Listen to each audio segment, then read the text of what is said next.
Bonjour, aujourd'hui je vais vous lire le livre du Urbain Goyer de son nom de plume Isaac Blumken, intitulé À nous la France, édité en 1913. Urbain Goyer est né à Versailles le 17 décembre 1862 et mort le 29 juin 1951 dans le Cher à Saint-Satur, et c'était un avocat, journaliste, pamphlétaire et écrivain français. Le premier exemplaire du présent ouvrage a été offert en hommage à l'Académie française et déposé sur le bureau par Monsieur Émile Faguet. Je cite: À nous la France. Premièrement, la France est une expression géographique. Le nom de France désigne le territoire compris entre la Manche et les Vosges, entre le golfe de Gascogne et les Alpes. Les hommes qui sont maîtres de cette région s'appellent les Français. Maintenant, c'est nous, Juifs, qui régnons et commandons en France, où les indigènes nous obéissent, nous servent, nous enrichissent. Donc c'est nous les Français. Un peuple remplace un autre peuple, une race remplace une race. Avec de nouveaux Français, la France continue. Nota bene, je suis né à Cracovie, dit l'auteur, le 14 novembre 1887, fils de Jacob Ernst Blümchen, casquetier, et de Salomé Stisha Pfaff, son épouse. Mon oncle Blümchen, établi à Leipzig, est connu en Saxe et même dans l'Allemagne entière par le Blümchen Café. Je suis venu à Paris en 1904, appelé par l'honorable président de l'Alliance israélite, M. Narcisse Leven, et défrayé par la Société des enfants de Cracovie que dirige l'honorable M. Henri Weinstein à Maison-Alfort. Je suis en instance de naturalisation, je remplirai les dernières formalités selon l'usage de mes compatriotes, aussitôt que j'aurai dépassé l'âge où la loi militaire pourra m'astreindre au service actif. Nous sommes une grande nation de 12 millions d'hommes, l'une des plus riches et malgré notre dispersion la plus homogène, la plus solidaire, la plus fortement organisée de la Terre. Plus de 5 millions des nôtres campent en Russie, dont 2 millions en Pologne russe. Plus de 2 millions en Autriche-Hongrie, 700 000 en Allemagne, 300 000 en Turquie, 300 000 en Roumanie, 250 000 en Angleterre. Il n'y a que 60 000 Hébreux à Jérusalem. Il y en a 150 000 à Londres et 1200 000 à New York. Mais notre pays d'élection est la France, parce que le climat y est sain, la terre y est riche, l'or y abonde, et les indigènes s'offrent d'eux-mêmes à tous les conquérants. Privés de patrie, nous devons nous installer dans la patrie des autres, en cherchant la ligne de moindre résistance, c'est dans l'organisme français que nous avons pénétré le plus aisément et que nous nous sommes implantés le plus fortement. Avant l'affaire Dreyfus, nous comptions en France 100 000 des nôtres. Depuis le commencement du XXe siècle, par les soins du consistoire et de l'Alliance, avec le concours des ministères successifs que nous avons tenus en laisse et des hommes à nous que nous avons postés dans l'administration, nos frères ont été amenés, appelés, casés, pourvus du nécessaire et du superflu en cette terre de Chanaan par 20 et 30 000 chaque année. Le président Loubet, Émile Loubet, et le président Fallières, Armand Fallières, vivront dans la mémoire d'Israël. En décembre 1912, l'organe du judaïsme en Tunisie publiait dans sa partie officielle cette expression de notre gratitude. Je cite: Partie officielle, le président Armand Fallières. Au moment où notre aimé et vénéré président de la République, M. Armand Fallières, son septennat terminé, va rentrer dans le rang et redevenir un simple mais désormais illustre citoyen de la France républicaine, qu'il nous soit permis dans cette revue française au premier chef de le saluer respectueusement. M. Fallières est un ami du judaïsme français, et il a toujours entretenu avec nos coreligionnaires de la métropole les relations les plus courtoises. Lors de sa venue en Tunisie en 1911, il avait reçu avec beaucoup de cordialité les diverses délégations israélites qui étaient allées lui présenter leurs hommages déférents, et il eut des paroles de sympathie pour le loyalisme de nos frères indigènes et pour leur collaboration dévouée à l'œuvre civilisatrice et émancipatrice de notre chère patrie. Rappelons encore que c'est lui qui décora de la Légion d'honneur notre éminent collaborateur, M. Elie Fitoussi, honorant de la sorte, en la personne de notre délégué de judaïsme tunisien tout entier. Nous renouvelons à M. le Président Fallières l'expression de notre plus profond respect et nos meilleurs souhaits le suivent dans sa retraite. Le judaïsme tunisien et nord-africain. Les dernières signatures que donna le vénéré président Fallières accordaient le titre et les prérogatives de citoyen français à nos frères. Je cite: Marcu Grunfeld, Vohan Scholak, Ferman, Zenfman, Guitla Ruschla Merofitz, Jacob Aria Atschuler, Taxen, Wurtz, Anna Grölbrunk, Van Beek, Kaiser, Kummer, Ott, Lius Pivatkov, Reffenberg, Kopetsky, Hanno, Wittgenstein, Weisberg, Esther Levy-Ruben, Schmilowitz, Dobetz, D. Dobinson, Goldstein, Isaac Azoria, Kapelonchnik, Rabenowitz, Baretsky, Neftali Gradfol, Meyer, Abraham Gelbrank, Aaron Gelbrank, Pitti, Tockenreich, Konietzko, Iskag Isaac Garfunkel, Isaac Desmaillots, Rottel, Köchli, Fries, Sarah Kaluski, Nathalie Schrittglasser, Horst,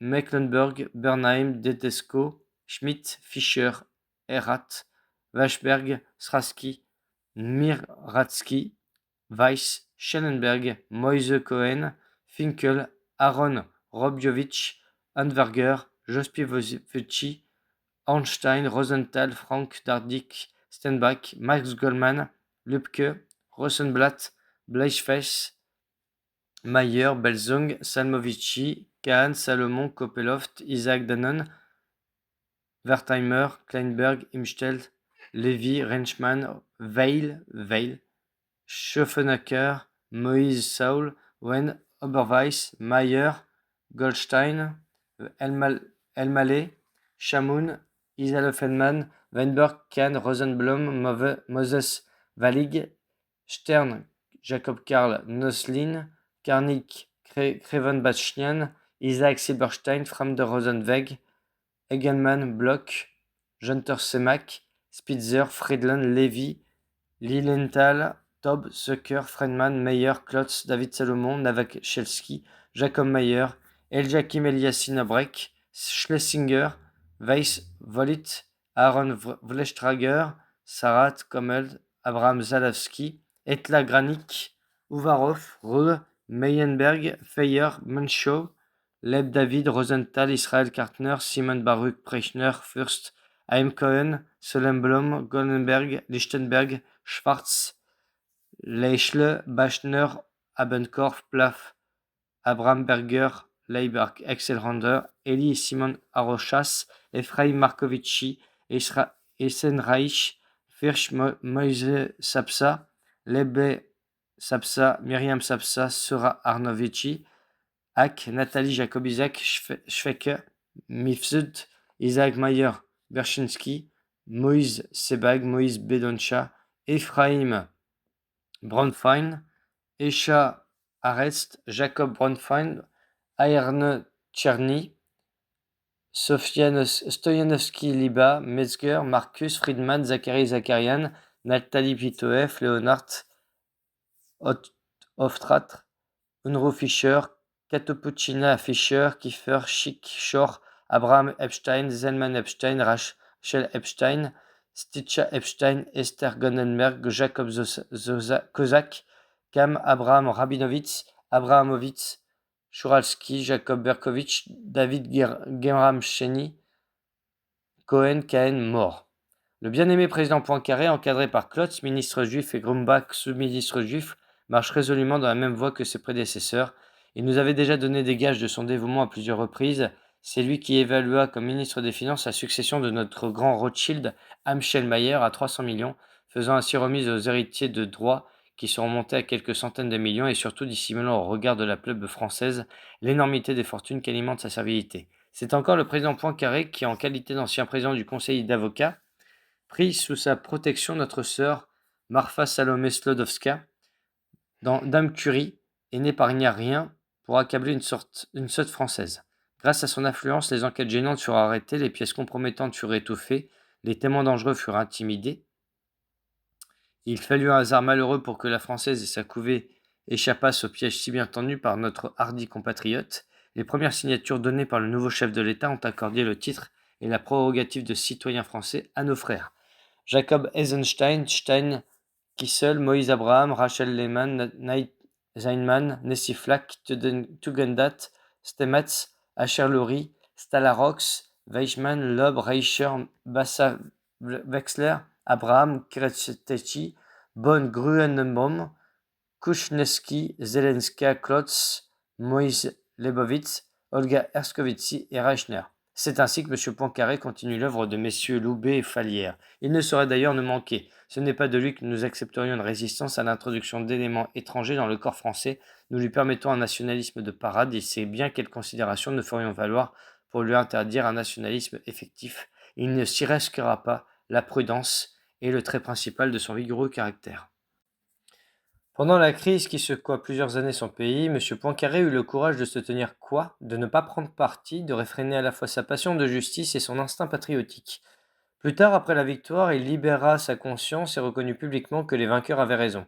Le 13 septembre, au cours de sa royale randonnée, M. Poincaré présidait royalement le banquet offert en son honneur à la préfecture de Cahors. Il avait à sa droite Madame Klotz, juive, femme de ministre. À sa gauche, Madame de Monzy, juive, femme de sous-ministre. Les femmes indigènes occupaient des tabourets un peu plus bas. Le président de la République, entre les deux, princesse juive, affichait son rôle et son dévouement. Vive Poincaré! Il s'appellerait d'ailleurs Pams ou Deschanel, que ce serait exactement la même chose. La France est désormais à nous. La République, c'est nous. C'est Sternbach, Goldman, Kahn, c'est Schaffenecker, Sohamann, Oberwecht, Taxen, c'est Scholack, Rückla, Merowitz et Goldbrunck qui nous renforcent chaque année par vingtaines de mille et que les présidents de la République déclarent aussitôt français de première zone, peuvent paraître un peu dépaysés d'abord. Ils ignorent la langue et les mœurs, l'histoire et les traditions, les hommes et les choses de France. C'est bien naturel. Mais ils se mettent vite au fait lorsque toute l'organisation politique et tous les pouvoirs sociaux sont à leur service. Naturalisé en 1912, en 1913, hier casquetier comme mon vénéré père, fourreur marchand ambulant au fond de la Tartarie, de l'Ukraine, de la Galicie, de la Pologne, de la Souabe, de la Prusse, de la Moldovalaquie. Nous les verrons avant 10 ans préfets, députés, rédacteurs de grands journaux, professeurs en Sorbonne, concessionnaires des domaines coloniaux et des monopoles métropolitains, chevaliers, officiers de la Légion d'honneur, propriétaires des forêts, des châteaux historiques, seigneurs incontestés de la France. C'est la populace française et sa un bien bas. Français de par les décrets de messieurs Loubet, Fallières et Poincaré, ils restent en même temps allemands, russes, autrichiens, roumains de par les lois et de leur pays d'origine. Ils ont aussi pour en user, selon les circonstances, plusieurs nationalités fictives. Ils n'ont qu'une nationalité réelle, la nôtre, la nationalité juive. Nous sommes des étrangers, hostile en tout pays, et du même coup nous nous trouvons chez nous en tout pays quand nous y sommes les maîtres. C'est pourquoi nous protestons ici contre la pusillanimité, contre la fourberie pitoyable et lâche des Juifs qui forgent des sophismes pour dissimuler aux vaincus leur défaite, pour laisser croire à nos vassaux que nous ne sommes pas leurs barons. Les uns imaginent de soutenir qu'il n'y a pas de race humaine, qu'un Espagnol ou un Esquimau, qu'un Japonais, un Norvégien, un Cafre, un Sicilien, un Patagon sont des êtres de même espèce, de même faculté, de même physiologie, de même mentalité, de même sensibilité. Théorie grossièrement absurde. Il y a des races d'hommes comme il y a des races de chiens ou de chevaux, tellement différentes, éloignées physiquement ennemies, que les éléments de leur corps ne sauraient se rapprocher. Au congrès de chirurgie tenu à Paris en octobre 1912, le docteur Serge Voronoff a prouvé par expérience qu'on peut greffer sur une brebis les ovaires d'une autre brebis de même espèce et qu'elle reste féconde, mais que la greffe est impossible entre brebis d'espèces différentes. Quel abîme entre la juive et la française, entre le juif et le français. D'autres hébreux, comme notre frère Weil Dinosière, dans sa comédie Le baptême, sollicite la pitié de nos sujets français en gémissant. Qu'être juif, ce n'est pas une religion, ce n'est pas une race, c'est un malheur.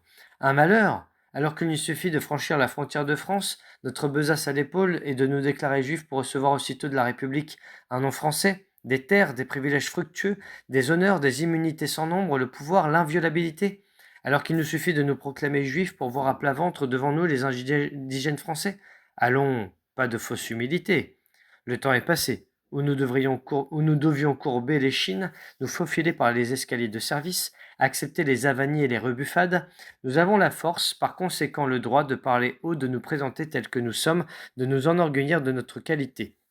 Il est honteux que tant de juifs sollicitent de la chancellerie française un nom français ou s'affublent eux-mêmes d'un pseudonyme. Pourquoi nos meilleurs Amschel se font-ils appeler Rothschild et nos Rothschild de Mendel?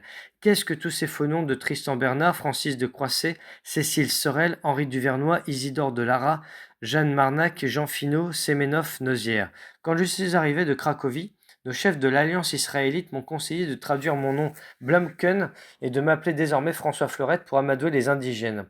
Au bureau des naturalisations, notre frère Grumbach voulait me constituer un état civil au nom de Raoul d'Antigny ou Robert de Mirbeau pour me faciliter l'accès du grand monde et des salons officiels. J'ai refusé avec mépris. Je sais mieux ce que nous valons aujourd'hui. Quelle bassesse de faire croire aux Français que nous sommes de leur peuple, c'est-à-dire du peuple asservi, tandis que nous sommes le peuple maître. Honneur à nos Jeanne Bloch, Henri Bernstein, Sulzbach, Merzbach, Blumenthal, Guggenheim, Bischofsheim, à nos Cohen, Cahen, Kohn, Kahn, Cohan, Hanno Meyer, Lévy, Rosenthal, Rosenblatt, Hanno Stern, Klotz, Schramek et Schmoll, qui arborent fièrement le nom hébreu ou le nom germanique. Ceux-là sont les dignes fils de Judas, les vrais conquérants, et la récompense de leur courage est dans la bassesse du peuple conquis, incliné devant eux, apportant de lui-même dans leur grenier ses moissons, dans leur coffre son épargne. En Angleterre et dans quelques autres pays où nous ne possédions encore que de grands intérêts financiers sans beaucoup de pouvoir politique, on accuse les nôtres de constituer un État dans l'État. En France, cette période est passée. Nous pouvons dire l'État, c'est nous. L'amiral catholique de Cuverville s'est couvert jadis de ridicule aux yeux des Français libres penseurs en disant que la France devait être l'épée et le bouclier de l'Église. Les croisades sont loin. La France est aujourd'hui l'épée et le bouclier d'Israël. Nous pouvons mettre sous les armes 4 millions de Français pour soutenir nos spéculations internationales, pour recouvrer nos grandes créances, pour délivrer nos frères opprimés, pour réaliser notre politique nationale. Comment ose-t-on contester notre amour pour la France?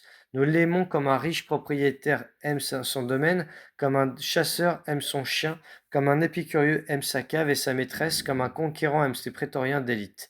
Des juifs hystériques, de ceux qui compromettent quelquefois nos affaires par leur maladresse, ont menacé les Français de les faire sortir de France. Ils voulaient parler de très rares Français qui osent encore se dresser contre nous, une poignée de fous sans crédit, sans ressources, que leurs congénères lapideront à notre premier signe. Mais que ferions-nous par Jéhovah de la France sans son bon peuple? Bétail facile à tondre, docile au fouet, laborieux, économe, humble devant ses maîtres, productif au-delà de ce qu'on pouvait espérer de la terre promise. Nous aimons les indigènes de France comme nous aimons la France. Ils sont le cheptel de notre ferme. Le tout était de les mater, c'est fait, et bien fait. Non seulement dans les assemblées, dans les cafés, dans les lieux publics, mais dans les salles de rédaction, chez eux, à leur propre table, les indigènes baissent la voix quand ils parlent de nous, comme faisaient les Italiens à Milan sous la terreur autrichienne. Ils murmurent quelquefois contre nous, en jetant alentour un regard inquiet. Mais si quelque insensé les excite à l'action, ils se hâtent de répondre: Je ne peux pas, j'ai de la famille, j'ai besoin de gagner ma vie. Ils tiennent tout. De même que l'Allemagne fait chasser du pouvoir par la République française les ministres qui lui déplaisent, nous faisons chasser des revues et des journaux français les écrivains qui nous sont suspects, qui tentent de nous résister ou qui seulement se dérobent notre prise. Les plus grands, les plus puissants journaux de France n'osent même plus imprimer le mot de juif qui leur semble un peu rude, presque agressif. Pour eux, il n'existe plus de juifs. En cas d'absolue nécessité, avec 1000 précautions, ils écrivent timidement Israélites. Nous avons imposé le silence absolu sur notre domination, sur tout incident qui pourrait rappeler aux indigènes le fait de notre domination. Cette merveilleuse discipline de la presse française veut un chapitre à part. Je l'écrirai. Notre victoire est si complète, notre conquête si définitive que nous ne permettons pas, même pas aux Français, de se souvenir qu'il y a eu bataille, qu'ils ont été jadis les maîtres du pays, que ce qui n'est pas, que ce qui est n'a pas toujours été. Et nous ne permettons pas qu'on leur rappelle. Un exemple montrera comme nous manions nos sujets. Le commerce parisien est groupé dans deux grandes associations. L'une, l'agence Mascuro, dirigée effectivement par une dizaine de Cohen, Weil, Meyer et Lévy. L'autre, celle des négociants français, présidée par Hayem. Récemment, un très grand commerçant de la rue de la Paix laissa émettre son nom sur les listes de patronage d'un candidat qui avait fait jadis des déclarations antisémites. Le candidat n'y pensait plus, ses partisans l'ignoraient, le grand commerçant ne s'en doutait pas. Mais nous le savions, nous. Nos fiches sont bien tenues, notre police est vigilante, notre mémoire est sûre.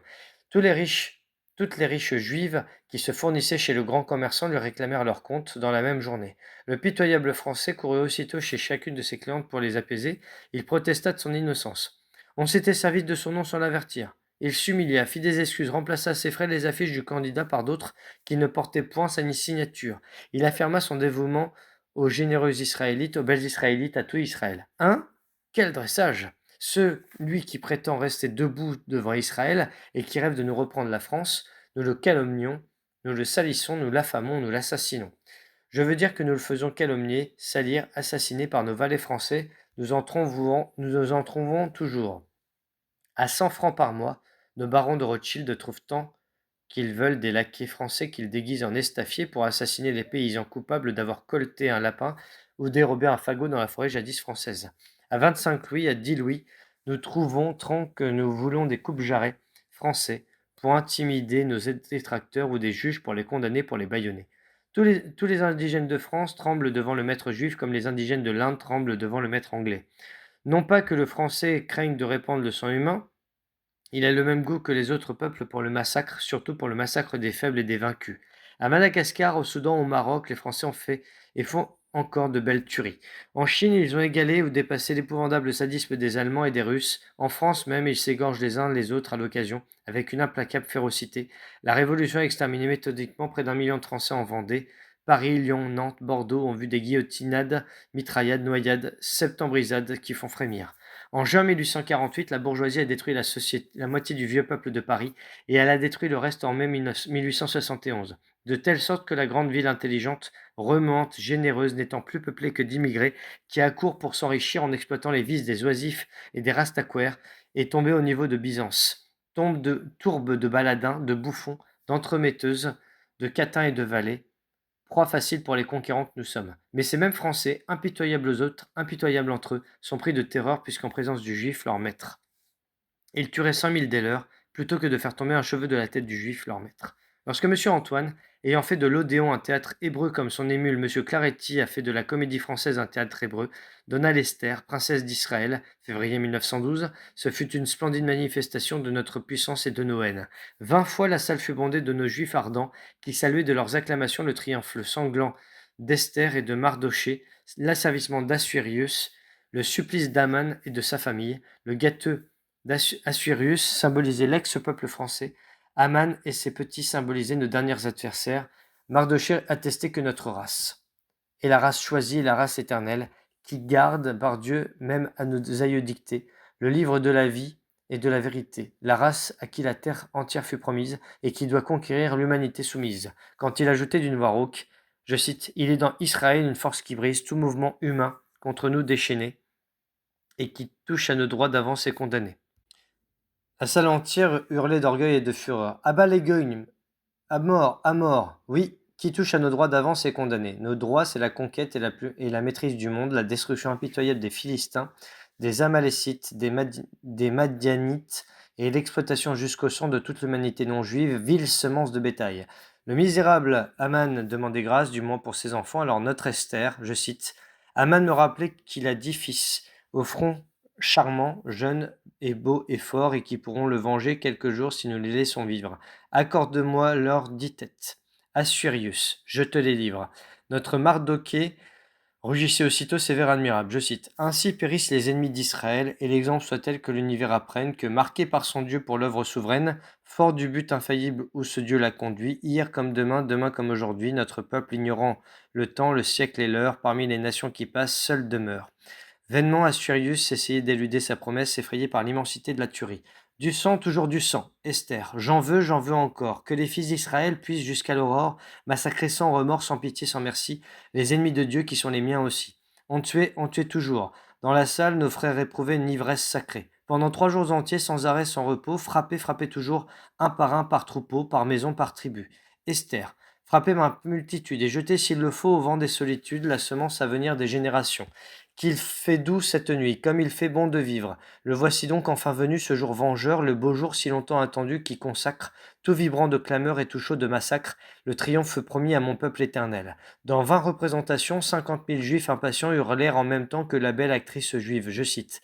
Réveillez-vous, chanteurs des fiastes d'Israël, sonnez harpe des rois, trompette des Lévites, que les glaives soient prompts, que les flèches soient, que la vengeance court avec des pieds de feu. Ces clameurs faisaient trembler les murs du théâtre. À la sortie, l'enthousiasme de nos frères résonnait dans tout le quartier. Les pâles français se cachaient sous leurs couvertures, épouvantés au passage de la tempête. Les belles soirées, payées par le budget de la République dans un théâtre officiel de la République pour bien marquer le concours de la République à nos desseins et son obéissance à nos volontés, nous les aurons les 3 jours d'Esther. Nous ne pouvons pas les avoir en Russie, nous ne pouvons pas les avoir en Allemagne ou en Angleterre parce que les indigènes y sont encore capables de se défendre. Nous les aurons en France où le peuple abattardi, savamment émasculé par nous, lâché, vidé comme Assuérius, tend de lui-même son échine à nos fouets et sa gorge à nos couteaux. Il est dans Israël une force qui brise tout mouvement humain contre nous déchaîné et qui touche à nos droits d'avance et condamnés. Soirée inoubliable, tous les vers m'obsèdent et chantent en moi comme une délicieuse mélodie. Je ne puis me lasser de les redire et de les recopier. Massacrer sans remords, sans pitié, sans merci, les ennemis de Dieu qui sont les miens aussi. Frappez toujours, un, par troupeau, par maison, par tribu, qu'il fait doux cette nuit, comme il fait bon de vivre, le beau jour qui consacre, tout vibrant de clameur et tout chaud de massacre, le triomphe promis à mon peuple éternel. Ah, France, chère France, précieux Shannan, De quelle revanche et de quelle jouissance tu devais être pour nous la source. C'est bien notre tour. Depuis 20 siècles, nous avons enduré la violence et l'outrage, nous avons courbé les chines, nous n'avons opposé que la bassesse à la brutalité. Enfin, nous n'avons trouvé plus résignés que nous, plus rampants que nous, plus couards que nous, les indigènes de France. À nous de manier le fouet et le bâton, à nous de dépouiller le vaincu et d'insulter l'esclave. En attendant les belles nuits rouges du massacre, nous avons déjà su l'avilir, cet orgueilleux pays. Notre frère Gombak, que l'Alliance israélite a placé à la tête du service des naturalisations françaises, ne se contente pas de naturaliser par dizaines de mille nos compatriotes d'Allemagne, de Russie, de Pologne, de Roumanie, de Turquie, les hommes de renfort dont nous avons besoin pour occuper Paris. Non, Grumbach naturalise aussi les forêts, naturalise aussi par fournée toute la lie de l'Europe, les repris de justice, les contumax, les bandits de tous les pays dont il fait des citoyens français, des magistrats français, des diplomates français, des législateurs français et les principaux rédacteurs des principaux journaux français pour présider aux destinées de la France et pour éclairer l'opinion française. Ah, nous lui en fourrons des poux dans le poil au vieux lion avachi avant de l'abattre. Ah, nous l'aurons traîné sur le fumier, la belle France, la grande France, la glorieuse France avant de l'achever. Notre peuple, ignorant le temps, le siècle et l'heure, parmi les nations qui passent, seul demeure. Vive la République. Nota bene, le gouvernement de la France conquise est exercé pour le compte d'Israël par deux organes dont les noms devraient être aussi familiers aux indigènes français que les noms de la Chambre et du Sénat. Premièrement, le comité central de l'Alliance israélite universelle composé de messieurs Narcisse Leven, président 9 rue d'Aumale, le docteur Netter, vice-président 104 boulevard Saint-Germain. Eugène C., 17 place des États-Unis. Jacques Maquiel, trésorier, 90 avenue du Bois de Boulogne. Monsieur Baird, 97 boulevard Haussmann. Richard Bloch, 103 boulevard Malesherbes. Albert Cahen, 53 rue Condorcet. Jules Carvalho, à Tortosa, Italie. Monsieur Dreyfus, grand rabbin, 95 rue Tête-Bout. Monsieur Emmanuel Hanot, 174 boulevard Saint-Germain. Monsieur Lucien S., 350 rue Saint-Honoré. Monsieur Lucien Lazare, 9 rue Rochechouart. Monsieur Georges Leven, 1 rue Lincoln. Le rabbin Israël Lévy, 54 rue de la Bruyère. Monsieur Lévy, 9 rue Guy de la Brosse.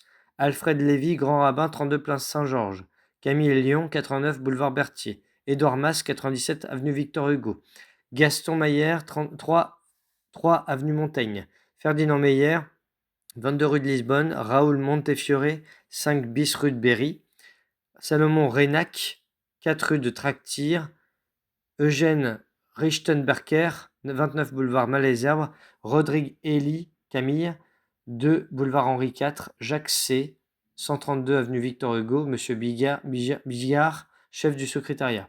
Deuxièmement, le consistoire central composé de messieurs Alfred Lévy, grand rabbin du consistoire central, 32 plein Saint-Georges. Le baron Édouard de Rothschild, président délégué de Bordeaux, 2 rue Saint-Florentin. Camille Lyon, vice-président délégué de Lyon, 89 boulevard Berthier. Émile Lévillier, vice-président délégué d'Aunancy, 116 avenue des Champs-Élysées. Raphaël Georges Lévy, trésorier délégué de Marseille, 3 rue de Noisiel. René Dreyfus, secrétaire délégué de Paris 31 rue Octave Feuillet. Léon Aboukaya, délégué d'Alger, 40 rue de Monceau. Henri Aron, délégué de Paris 10 rue Aubert. Dr Léonard Aron, délégué de la Meuse, 29 rue de Ponthieu. Armand Baz, délégué de Besançon, 45 rue de Maubeuge. Marc Bernheim, délégué de Rouen à Elbeuf. Monsieur Bernheim, délégué de Lille à Lille. Edmond Bicarcé, délégué de Nancy, 19 place des États-Unis. Julien Bloch, délégué de Lunéville, 33 rue de la Bienfaisance. Samuel Cohen, délégué d'Oran, 31 avenue Victor Hugo. Émile Dutch de la Meurthe, délégué de Paris, 54 avenue d'Iéna. Henri Dutch de la Meurthe, délégué de Constantine, 4 place des États-Unis. Alphonse Foul, délégué de Nancy, 38 rue Pierre Charon. Goldstadt, délégué de Nice, 60 faubourg Poissonnière. Bernard Guggenheim, délégué de Dijon, 10 place de la Banque à Dijon. Jacques Elbronner, délégué de Paris, 132 avenue Henri Martin. Nathan Kahn, délégué de Lyon, 7 place des Célestins à Lyon. Ernest Lang, délégué d'Épinal, 10 avenue Hoche. Joseph Lehmann, délégué du Rabbinat, 9 rue Vauquelin. Narcisse Leven, délégué de Paris, 9 rue d'Aumale. Lévi Israël, délégué du Rabbinat, 54 rue de la Bruyère. Raoul Lévy, délégué de Paris, 71 rue du Temple. Lévillier, le commandant Roger, délégué de Marseille, 29 rue Octave Feuillet.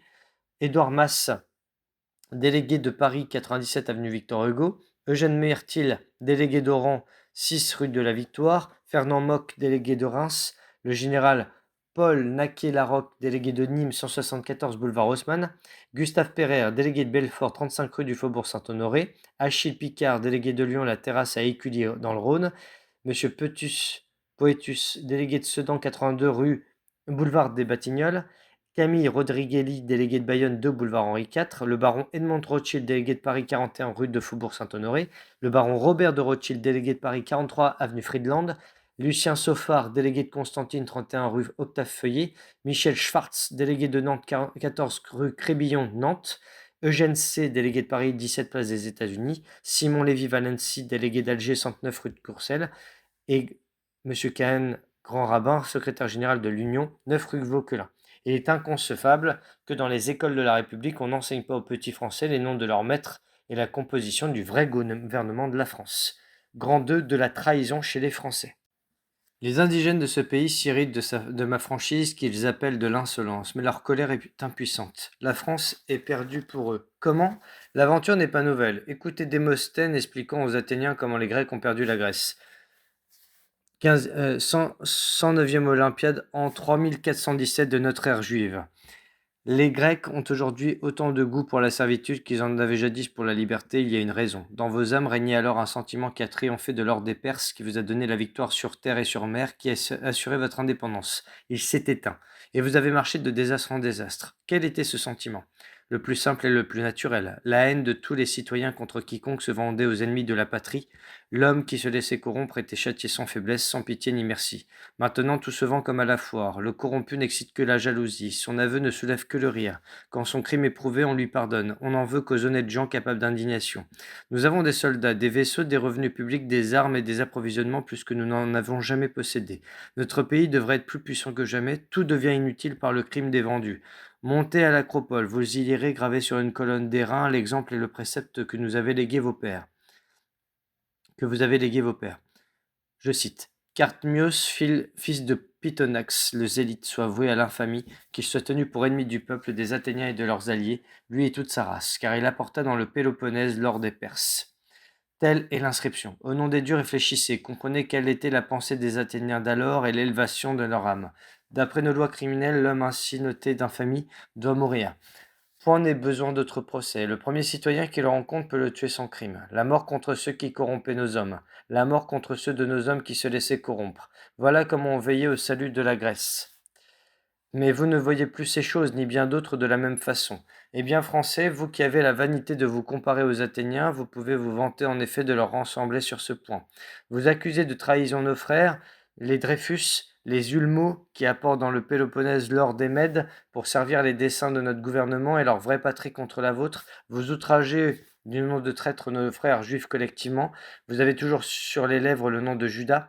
Mais c'est vous qui avez la trahison dans le sang. Quand vous n'êtes pas traître vous-même, vous gardez au traître une indulgence infinie.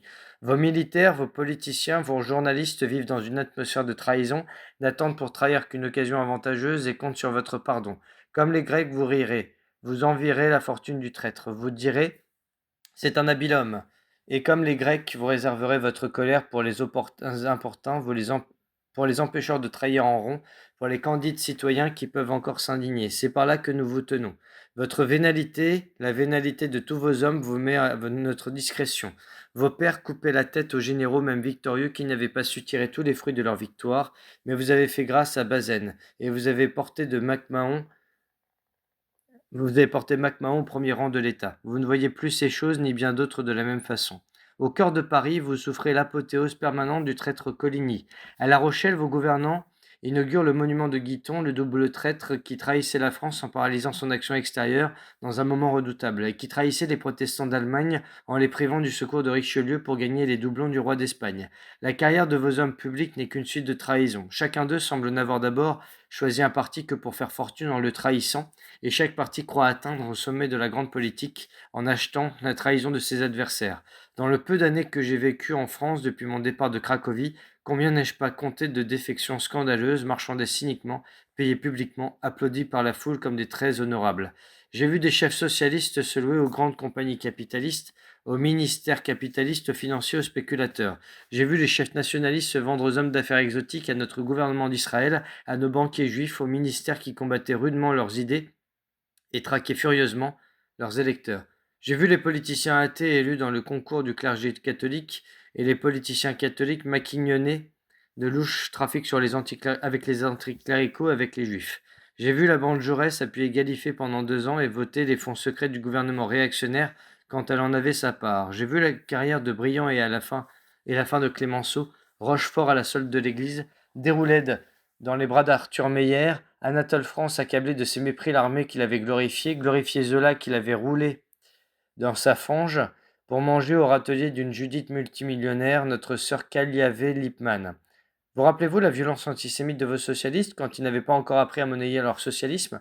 Les Rothschild, les Dreyfus, les Renax tremblaient à l'idée du prolétariat déchaîné. Mais il leur a suffi de garnir les poches du Jaurès, qui n'est pas un ascète, de remplacer les espadrilles d'Aristide Briand par des escarpins vernis, de montrer quelques billets de banque à l'équipe de l'ancienne lanterne et de la petite République socialiste pour que le Parti socialiste devint le rempart d'Israël, ces citoyens conscients voulaient nous pendre.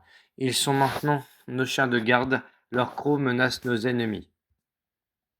Entre parenthèses, à la réunion du manège Saint-Paul où fut exposée la situation financière du journal L'Humanité, devant 4000 prolétaires conscients, le citoyen Jaurès fut contraint d'avouer qu'il avait reçu 50 000 francs du juif Finkelhaus pour une campagne contre les fonds russes. Mais les commissaires de la guerre sociale, qui examinèrent plus tard les livres de l'Humanité, ne trouvèrent point trace de la somme.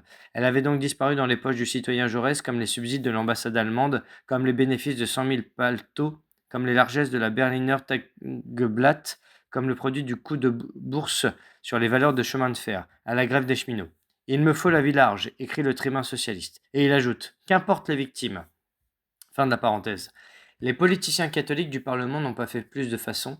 Pour quelques bénéfices de banque et quelque part dans nos syndicats d'émission, ils nous ont livré leurs églises, leurs prêtres, leurs moines, leur foi, leur Christ.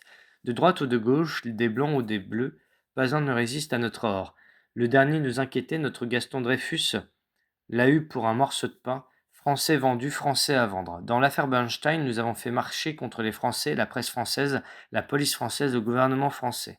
Dans l'affaire Curie, pour servir les vices et le sadisme de notre sœur Salomé Marfas-Lodowska, pour lui permettre d'étrangler la naïve mère de famille française, nous avons fait marcher la justice française et mobilisé le président du Sénat, le président de la Chambre, le futur président de la République, Dubos, Brisson, Poincaré, la Sorbonne, le préfet de police Lépine et toute la presse de Paris.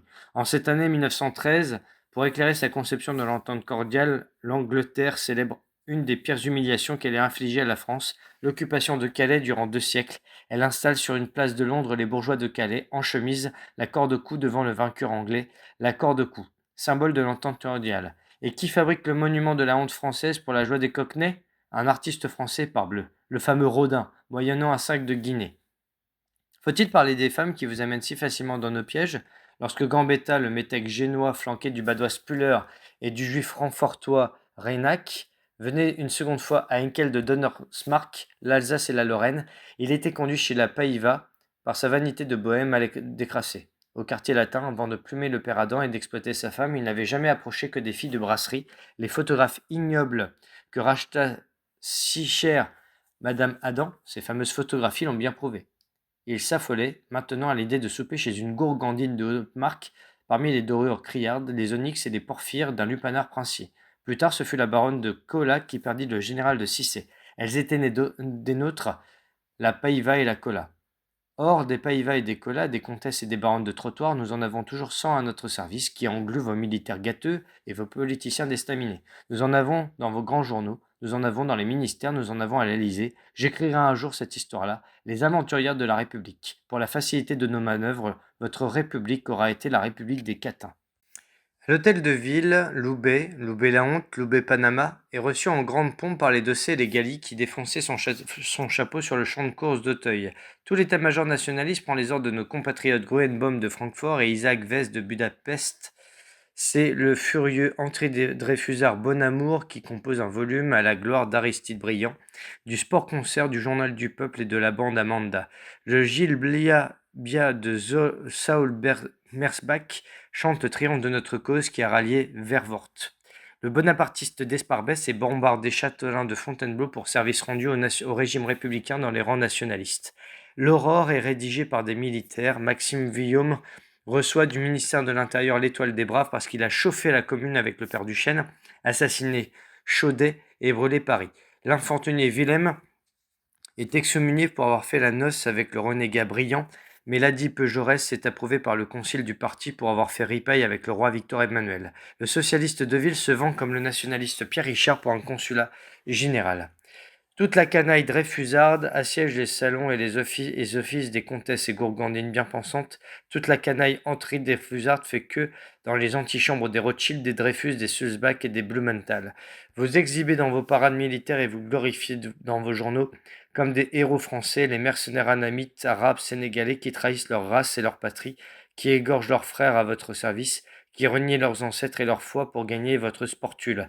Vous appelez rebelles et traîtres, vous exterminez férocement ceux qui restent fidèles à leur patrie et à leur race.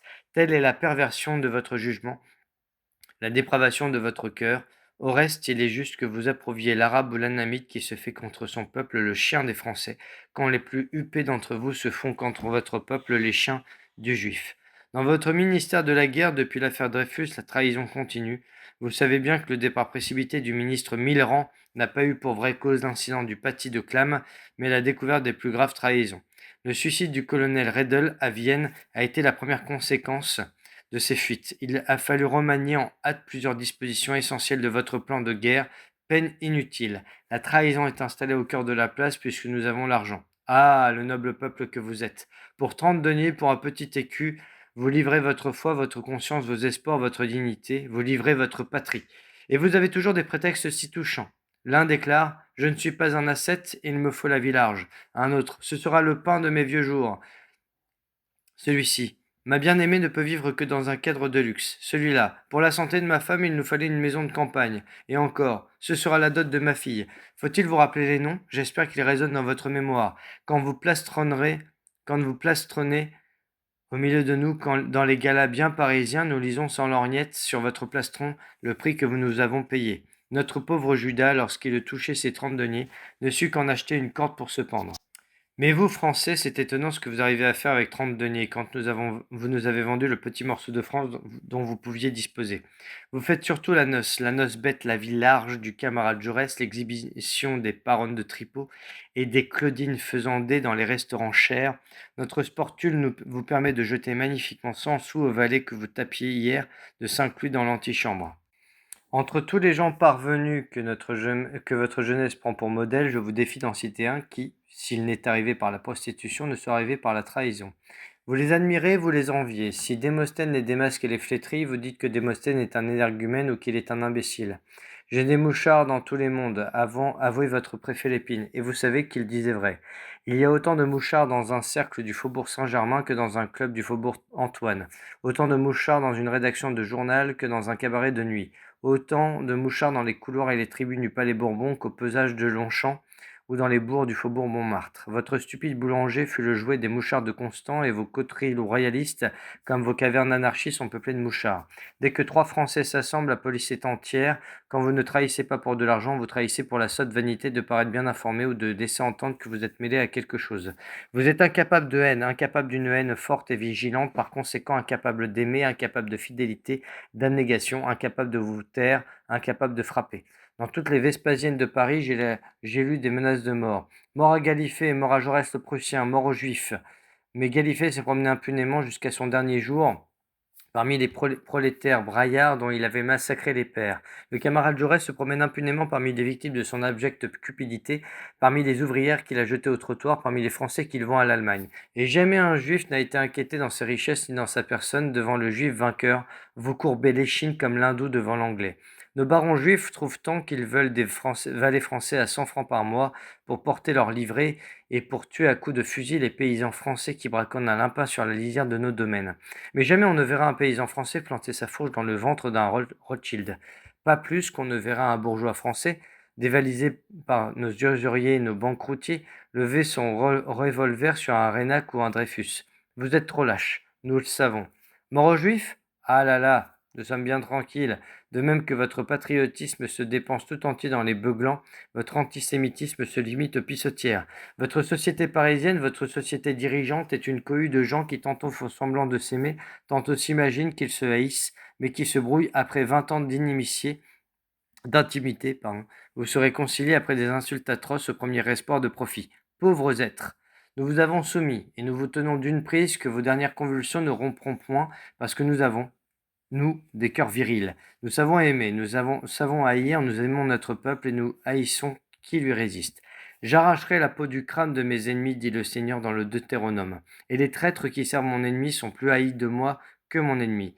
Nous vous avons affecté à dessein et méthodiquement de doctrines sceptiques, humanitaires, larmoyantes. Nous vous avons dressé à dire d'un ton blasé ou d'un air sublime: qu'est-ce que ça fait à Sirius? Et la vie humaine est sacrée. Et il n'y a que des malades, il n'y a pas de coupables, il n'y a pas de race. Et nul homme n'a de droit sur un autre homme. Et le progrès, l'avenir, l'humanité. Nous vous avons appris, et dans vos écoles, nous enseignons à vos enfants tous les mensonges et tous les sophismes qui nous servent, mais nous nous en préservons nous-mêmes. Allez au quartier latin, vous y rencontrerez des petits-enfants de notre peuple, les enfants de notre colonie du 4e arrondissement, que leurs pauvres parents importés d'hier envoient vendre des fleurs ou des statuettes à la terrasse des cafés. Peut-être ils n'ont pas mangé de la journée. Menez-les chez un pâtissier, chez un boulanger, offrez-leur des sandwichs au jambon. L'eau leur vient à la bouche, mais ils ne succombent pas à la tentation. Notre loi leur défend de manger du porc. Ils aiment mieux souffrir la faim au milieu de l'abondance. Nos prêtres, qui les instruisent dans notre langue, au cœur de notre Ninive croulante, leur ont fait des âmes de Maccabée. Nous avons détruit en vous la foi, la volonté, le sentiment de votre droit. Mais nous croyons, nous, et nous voulons. Et nous savons que, de par la loi éternelle, nous avons le droit de vivre, de conquérir, de régner. Et nous frappons. Il y a quelques années, dans une assemblée des ouvriers du Bund, à Varsovie, nos frères juifs ont découvert 15 traîtres. Savez-vous ce qu'ils ont fait? Ils n'ont pas ri. Ils n'ont pas jeté les misérables dehors avec injure. Ils les ont liés, les ont enduits d'éther et de sulfure de carbone, les ont grillés vifs. On ne trahit plus dans le Bund. En France, sous la Restauration, sous Louis-Philippe, encore sous le Second Empire, vous pouviez avoir une vie politique, des partis politiques, une vie nationale, parce que la trahison n'était pas admise. Le soldat traître était fusillé, le politicien traître était voué à l'infamie, le journaliste traître était honni, discrédité, couvert de crachats. Tantôt le vendu succombait au mépris, comme Prévost Paradol, il se châtiait lui-même. Plus souvent, ses amis de la veille, les affiliés de sa société secrète, les collaborateurs de son journal le frappaient à huis clos ou lui cherchaient en public une querelle meurtrière. Ainsi, l'homme qui n'avait pas une conscience ferme était affermi dans la bonne voie par la crainte. Il était sûr de ne pas savourer en paix le produit d'un marché honteux. Il était sûr du châtiment, il était sûr de l'infamie. Et cette haine générale contre les corrompus triomphait de l'or des Perses. Vous donnez la victoire sur terre et sur mer, garantissez votre indépendance. Pauvre vieux peuple, votre suprême chance de salut serait dans ce sentiment naturel et simple. Si le traître était par vous noté d'infamie, si son infamie autorisait à le tuer n'importe quel citoyen, si vous prononciez la mort contre ceux de vos hommes qui se vendent et contre les agents ennemis qui achètent vos hommes, peut-être encore réussiriez-vous à garder la France. Mais vous ne le ferez pas. Vous n'en avez pas plus l'énergie. Vous ne voyez plus ces choses de la même façon. Un pourboire de nos Rothschild, une commandite de nos Dreyfus, une invitation de nos Sulzbach, Merzbach ou Blumenthal vous paraît une réalité pratique, un bénéfice immédiat bien supérieur au patriotisme ombrageux, à la scrupuleuse intégrité de vos pères. Et voilà pourquoi la France s'est perdue pour vous. Grand 3, la farce militaire des Français. Vous êtes des fils de vaincus. Clémenceau. Les Français ne sont plus un peuple militaire. Les enfants de vos ouvriers ne veulent plus de la caserne. Les enfants de vos bourgeois ne veulent plus de l'épaulette. L'antimilitarisme n'a pas pour cause la rigueur de la vie militaire, car le régiment est devenu quelque chose comme un pensionnat, moins sévère et plus confortable que les anciens lycées.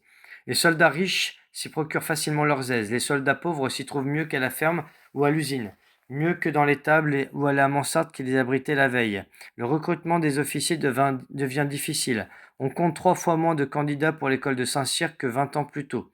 Il faut prendre tout ce qui s'offre et solliciter les sous-officiers. Le sénateur républicain Charles Imbert et le général royaliste Bonal constatent que la valeur intellectuelle, la culture générale, l'instruction scientifique baissent terriblement dans ce nouveau corps d'officiers. Le général Cherfis écrit que dans l'infanterie, pour 720 Saint-Cyriens nommés sous-lieutenants, il arrive 970 anciens sous-officiers. Dans l'artillerie, pour 265 polytechniciens, 471 anciens sous-officiers. À mesure que plus de science devient nécessaire, on fait plus de place à l'ignorance. La matière première qui entre dans l'armée est d'une infériorité croissante. Dans les écoles même, il faut réduire les programmes aux notions élémentaires pour qu'ils restent à la portée des élèves comme du personnel enseignant, à la sortie comme dans les armes savantes, et dès le stage minimum accompli, la moitié des officiers démissionnent. Qu'est-ce donc qui écarte de l'armée la jeune bourgeoisie? Les uns disent qu'on ne lui offre pas assez d'argent et les soldes vont être augmentés. Les autres dénoncent le décret de 1907 sur les préséances. Les généraux passent auprès des préfets après des préfets dans un cortège officiel. Au gala de la reine de Hollande, le généralissime n'a pas eu de fauteuil à l'opéra. En Afrique, 23 catégories de fonctionnaires ont le pas sur un colonel. Au déjeuner du bey de Tunis, le plus grand chef militaire n'était assis que dans le 14e à la droite du ministre. Et voilà pourquoi les jeunes Français ne veulent plus servir. Le général Pédoya, toute la presse militaire et tous les écrivains militaristes l'ont expliqué. C'est d'une absurdité puérile. Et en réalité, votre peuple est dégoûté de la caserne et votre bourgeoisie dégoûtée de l'épaulette. Toute votre nation est dégoûtée du militarisme, dégoûtée de l'armée, parce que votre armée est une armée vaincue qui n'a pas pris sa revanche, qui n'a même pas tenté de prendre sa revanche. Napoléon a trouvé en France jusqu'à des conscrits de 15 ans parce qu'il les menait à la bataille pour venger les défaites des vieux soldats ou pour mourir avec eux. Vos enfants du peuple méprisent une caserne qui n'est qu'une succursale de l'école primaire ou de l'assommoir, et vos jeunes bourgeois méprisent de la carrière militaire où l'officier n'est qu'un maître de gymnastique, un pédagogue, un conférencier, un gérant de cantine et de magasin. Le général Cherfis ajoute: balayeur et postier dans ses meilleurs jours, policier, gendarme et crocheneur, soldat jamais, il lui est défendu de l'être et de le dire. Le décret de 1907 sur les préséances est très justifié. Les généraux qui auront repris Strasbourg marcheront devant les préfets et s'assoiront en bonne place au festin ou au gala. Mais les préfets, les sous-préfets, les commissaires de police doivent avoir le pas sur les soldats vaincus qui ont accepté définitivement leur déchéance. Dans Ce que pense la jeunesse allemande, M. François Poncet rappelle que l'Allemagne du XVIIIe siècle avait horreur de la guerre. Même au siècle dernier, le bourgeois et l'artisan allemand tenaient le soldat à l'écart. Ce sont les victoires qui ont suscité l'enthousiasme militaire. Les militaires occupent le premier rang en Allemagne parce qu'ils sont les vainqueurs. L'armée, c'est la force. Une armée victorieuse, on l'admire. Une armée vaincue, on la bafoue.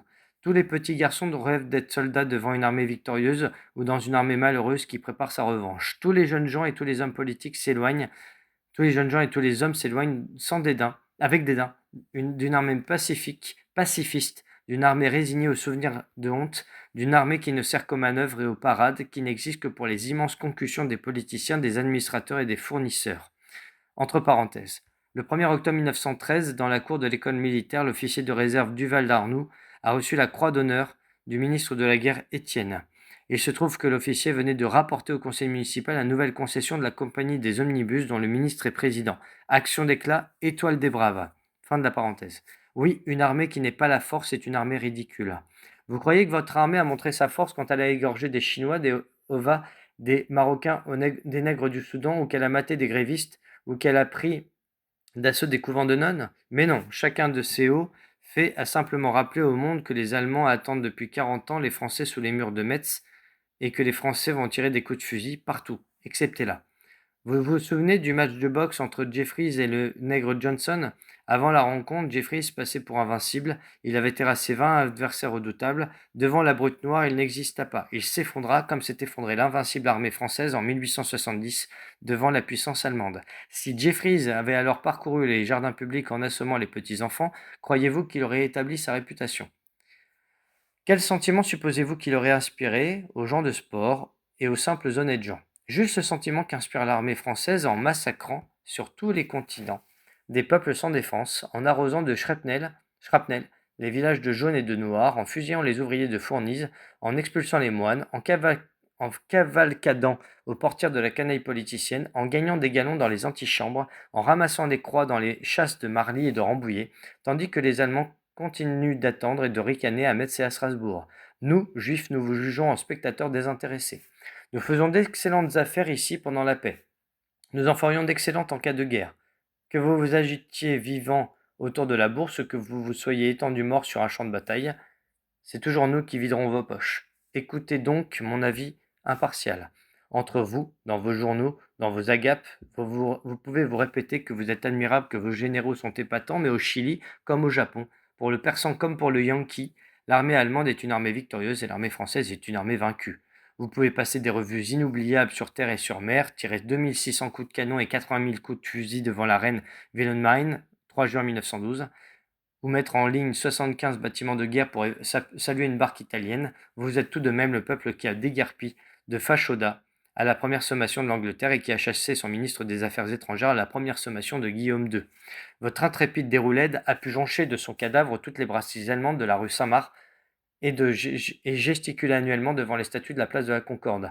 Vous êtes la nation qui a laissé insulter son pavillon et capturer ses hôtes à bord de ses vaisseaux par les Italiens sous le canon de la flotte française. Vous enrôlez sous le drapeau tricolore, vous déguisez en soldats français tous les sauvages et tous les singes de l'Afrique, dans l'espoir qu'ils se battront à votre place, qu'ils reprendront pour vous l'Alsace et la Lorraine. Carthaginois que vous êtes. Un pays ne vit et ne se défend que par le courage de ses concitoyens, jamais par le secours des mercenaires. Au lendemain de la dernière revue, matin 17 juillet, un représentant du peuple français clame éperdument, je cite, des revues comme ça, ils n'en ont pas pour l'Allemagne. On ne verra jamais en Allemagne des troupes aussi magnifiques qui iraient défendre la patrie comme elles vont à la parade, etc. Vous ne comprenez pas que les Allemands crèvent de rire en lisant ces rodomontades. Ils répondent que pour les revues de Longchamp, comme pour les revues de music hall, les Français sont les premiers du monde, mais pour les capitulations aussi. Sedan, Metz, Paris. Et vous vous étonnez que vos fils ne veuillent pas plus être officiers, ne veuillent plus être soldats? C'est la meilleure preuve que vous n'avez plus rien de guerrier. Et sans doute, vos chefs militaires parlent beaucoup et quelques-uns parlent bien, du général Roger au général Persin. Ceux de droite et ceux de gauche, ceux de la rue des Postes et ceux de la rue Cadet sont de fameux orateurs, politiciens, conférenciers, journalistes. Leurs devanciers avaient déjà cette réputation. Ils ont laissé des paroles lapidaires. Né, je cite, Sire, je vous ramènerai l'usurpateur dans une cage de fer. Champ-Garnier, mandataire du pays, délibéré en paix. Leboeuf, l'armée prussienne, je la nie. Dût la guerre durer 1 an, il ne manquera pas un bouton de guêtre. Ducrot, je ne rentrerai que mort au victorieux. Trochu, le gouverneur de Paris ne capitulera pas. Votre marine s'enorgueillit sinon de marins glorieux, du moins de romanciers notoires et qui ne sont pas tendres pour leurs supérieurs. Dans le matin du 20 juin 1913, votre marin romancier Pierre Loti a déclaré que les amiraux sont des incapables obstinés, des sectaires aveugles et que l'absurdité de leurs actes apparaît à tout Français indigne de ce nom. Dans le matin du 12 mai, votre marin romancier Claude Farrer attestait que ces chefs sont des déments, des gâteux, des grotesques, de dangereux alcooliques, des envieux, des menteurs. Depuis l'affaire Dreyfus, Édouard Drummond, le jour des obsèques de Félix Faure, Paul Déroulède a traité le général Roger comme ne l'avaient pas traité les plus enragés des fusards, car ce guerrier venait de lâcher pied au moment d'agir. L'habitude de la panique. Après l'affaire Bernstein, vous avez vu un amiral à plume blanche professer ex cathedra que la désertion n'entache nullement l'honneur d'un galant homme, et tous les avocats qui défendent les déserteurs en conseil de guerre ont retenu cet oracle. Les royalistes de l'Action française, qui célèbrent l'armée en bloc, l'arrangent très mal en détail. Ils ont dû flétrir les gardes républicaines, soldats d'élite, qui avaient foulé aux pieds le drapeau tricolore pour défendre notre compatriote Henri Bernstein contre les Français. Ils ont dû flétrir les 5 militaires qui portaient avec ensemble et par ordre un faux témoignage contre Charles Maurras à Versailles.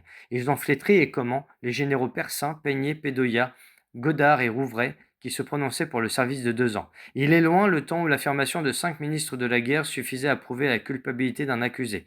C'est par tas de 5 que vos militaristes vouent les généraux à l'exécration publique. Vous avez aussi adopté une conception de courage militaire qui déconcerte les gens de cœur. Chez vos anciens, le courage consistait à risquer, à sacrifier sa vie pour exécuter un ordre ou pour obéir aux lois générales de l'honneur. Chez vous, le courage consiste à sauver sa peau. Du haut de son fauteuil, le président de la Chambre, Paul Deschanel, a célébré comme des héros les matelots de la Bourgogne qui s'étaient tirés d'affaire en noyant leurs passagers. Vous avez absous les matelots de la Liberté qui se sont mis à la mer au premier signe de danger, abandonnant le vaisseau qu'un peu de discipline aurait sauvé. Vous avez admiré les canonniers de la couronne, jetant à l'eau les gargousses et les projectiles qui allaient faire explosion, comme si c'était un trait d'abnégation. Dernièrement, 30 juin 1913, un lieutenant du 51e de ligne, promu capitaine au 1er régiment étranger, se brûler la cervelle pour ne pas partir au Maroc, à la guerre. Quelle mentalité chez vos guerriers! Les mineurs, les pêcheurs, les puisatiers, les couvreurs, les pompiers, les jockeys, les aviateurs civils, des milliers de travailleurs de toutes professions, tous les promeneurs dans les rues de Paris, des millions de voyageurs sur terre et sur mer affrontent la mort continuellement, la rencontrent souvent. Et c'est la destinée des hommes. Mais quand un de vos officiers périt dans l'exercice de sa profession, tout le peuple s'ébahit, les pouvoirs publics prennent le deuil, la presse éclate en sanglots, tant il vous paraît extraordinaire qu'un militaire ne soit pas à couvert des périls communs. Un épisode m'a frappé, l'apothéose de ce lieutenant de la garde républicaine qui dynamita le refus de Bonneau à la grande bataille de Choisy-le-Roi. Dans le même temps, on voyait d'une part au salon Un tableau de 2 tailles à la gloire de La Salle, le grand cavalier chargeant à la tête de ses cuirassiers. En guise de sabre, il tenait sa pipe à la main comme Murat sa cravache. D'autre part, dans tous les cinémas, le lieutenant Fontan, tapi dans un énorme tombereau de matelas et de fascines, s'y reprenant à 3 fois pour poser sa cartouche au pied de la masure sans défenseur et s'esquivant avec agilité. Ceux d'autrefois et ceux d'aujourd'hui, quelle comparaison! L'officier au matelas était regardé par toute la France comme un prodige de bravoure. Devant ce film, j'ai compris pourquoi 3 maréchaux de France, 50 généraux, 180 000 soldats, ayant encore attiré 3 millions de gargousses et 23 millions de cartouches, ont capitulé dans Metz. Pourquoi 500 000 hommes, bien armés, dans Paris, se sont rendus à 200 000 Allemands. La pipe de La Salle à Wagram explique l'épopée napoléonienne. Les 20 matelas du lieutenant Fontan a choisi expliquent vos débâcles. Vous n'avez même plus d'énergie de détester et de punir la trahison. Pas plus la trahison par dessein de trahir que la trahison par l'imbécilité. Vous avez fait grâce à Bazaine, vous avez mis MacMahon à la tête de l'État, vous n'avez fusillé ni Dreyfus ni Hulmeau. Notez d'ailleurs que ni Dreyfus ni Hulmeau, ni aucun de nos compatriotes ne saurait commettre une trahison. Nous sommes juifs. Quel scrupule devons-nous avoir à servir un autre pays contre le vôtre, si l'intérêt de notre nation l'exige? Aucun. La question a été tranchée sous la Restauration lorsque fut discutée la fameuse loi du sacrilège. Quand un juif vole et souille les vases sacrés de vos églises, vous criez à tort au sacrilège. Le juif n'est pas sacrilège, attendu que les objets de votre culte ne sont pas sacrés pour lui. De même, quand il vend votre pays, son acte n'est pas réellement une trahison parce qu'il n'a de devoir qu'envers sa patrie et pas envers la vôtre. Les traîtres, si vous voulez le savoir, les traîtres sont les officiers composant les conseils de guerre de 1894 à 1899 qui, ayant jugé 2 fois en leur âme et conscience que Dreyfus était coupable, ne l'ont pas condamné à mort. Était-ce par respect pour sa qualité de juif ou parce qu'il admettait la qualité d'officier comme une circonstance atténuante de la trahison? Les traîtres sont vos grands chefs qui introduisent le juif dans les postes importants et qui lui confient les secrets de la défense française. Les Allemands s'en garderaient bien car ils nous connaissent, mais vos généraux nous livrent tout, parce qu'ils sont nos serviteurs, comme tous les personnages notables de votre République, parce qu'ils mendient notre protection, nos faveurs, nos grâces, parce qu'ils sont au pied des Rénacs aujourd'hui comme ils étaient au pied des Crémieux en 1870. Arrogants, brutaux, cruels, avec les Anamites, les Magaches, les Arabes, regardez-les courber l'échine devant nos proconsuls, nos Hendley, nos Brisac, nos Roth, nos Schrammeck, devant tous ceux des nôtres qui administrent la France pour Israël. Regardez-les faire des grâces aux chasses des Rothschild ou dans le salon des Sulzbach, des Merzbach, des Dreyfus, des Blumenthal. C'est un de nos préfets israélites qui s'amusait à peindre en noir le visage de vos soldats pour les exhiber comme esclaves nègres à ses bals et réceptions. Dans une armée qui ne fait pas la guerre, qui esquive 40 ans la guerre, qui tremble à l'idée de la guerre, comment voulez-vous qu'on avance? À force de bassesse dans l'antichambre des maîtres. Et c'est nous qui sommes vos maîtres. Vous rappelez comment fut nommé pour le conduire au naufrage le commandant du croiseur Chanzy par nos crémieux Thompson? Le chef d'état-major général présenta 3 noms d'officiers au choix de M. Thompson-Crémieux. Bon, dit le ministre, celui-ci ou celui-là, peu importe. Ah mais non, en fait, je l'ai promis, le Chanzy. À qui, monsieur le ministre? À qui? Ma foi, je ne sais plus. Demandez à Valentine. Le chef d'état-major va trouver mademoiselle Thompson. À qui le Chanzy? Le Chanzy? Tiens, c'est vrai, mais j'ai oublié le nom. Amiral, demandez donc à mon sculpteur. On s'informe auprès du sculpteur qui faisait alors le buste de mademoiselle Thompson. À qui le Chancy? Le Chancy, je n'y pensais plus. Attendez, je me rappelle, c'est une espèce de grand type que j'ai rencontré chez Furcy. Quel diable de nom m'a-t-il donné? Je dois avoir sa carte dans une de mes poches. On retourne les poches des vestons du sculpteur, on trouve à la fin la carte du commandant Mauger. Cet officier qui confectionne des chansons pour le Chat Noir avait échangé des bocs à la boîte à Furcy avec le sculpteur de la fille du ministre. Entre 2 soucoupes, le sculpteur avait promis le Chancy. Monsieur Mauger fut nommé le croiseur périt. Ainsi périrent encore le Sully, le Jean Bart, etc. Monsieur Jules Lemaître l'a dit. Vos officiers n'avancent que par l'intrigue. Ceux qui sont de la Voie lactée, c'est-à-dire fils, neveux ou gendres de grands chefs aux manches constellées, jouissent de privilèges scandaleux. Les autres se poussent par les femmes, par la flagornerie et la servilité. Ceux qui n'avancent pas, ce sont les désintéressés, les fiers, les sincères, les ombrageux, les sauvages, c'est-à-dire ceux-là précisément qui possèdent de naissance quelques-unes des meilleures vertus de leur état. Et ceux qui avancent, ce sont les souples, les adroits, les impudents. Jules Lemaître, Figaro, 12 septembre 1897. Voilà vos guerriers. Avant l'affaire Dreyfus, ils se pressaient à la messe, parce que le général et le colonel, la générale et la colonelle étaient soumis à la rue des postes. Depuis notre victoire, ils se font en masse affiliés aux loges maçonniques. Ils exécutent les consignes que leur transmettent nos délégués quand ils ne rédigent pas des fiches contre leurs camarades. Ils n'ont pas le courage de châtier ceux qui rédigent des fiches. À Lille, notre compatriote et délégué Veloff commande Effectivement, le premier corps d'armée convoque vos généraux et vos officiers à la barre de la loge la fidélité pour les rabrouer ou pour leur donner des ordres, et pas un ne bronche. Ils sont dressés. Ils se couperaient le prépuce de leurs propres mains si nous daignions les admettre devant l'arche, mais chacun à sa place. L'année dernière, nous fîmes la gageure d'imposer un anarchiste comme directeur de conscience et prédicateur d'antimilitarisme dans un régiment. En effet, le colonel du 3e d'artillerie à La Rochelle, sur l'injonction de notre compatriote S, député du lieu, nomma bibliothécaire de sa caserne et chargea des cours sociaux notre compatriote Goldstein, condamné à diverses reprises pour propagande contre l'armée. La guerre sociale en était estomaquée, septembre 1912. Pardon. Gustave Hervé lui-même ne sait pas où en sont vos galonnés, ou comme dit le patriote Clémenceau, vos céphalopodes empanachés. Félix Faure, autre patriote, quand il découvrit le col de la Vanoise en compagnie du ménage de Stenel, faisait porter sa chaise percée par les chasseurs alpins. C'était à peine aussi insultant que la farce à laquelle nous nous sommes livrés en vous donnant un corps d'officiers, d'humanitaires, d'officiers démagogues, d'officiers politiciens, bavards, écrivailleurs, avocassiers, pisseurs de copies larmoyantes, invoquant le progrès démocratique et social, comme des maîtres d'école déplorant les maux de la guerre qu'ils sont chargés de préparer. Car c'est ça vos militaires d'aujourd'hui.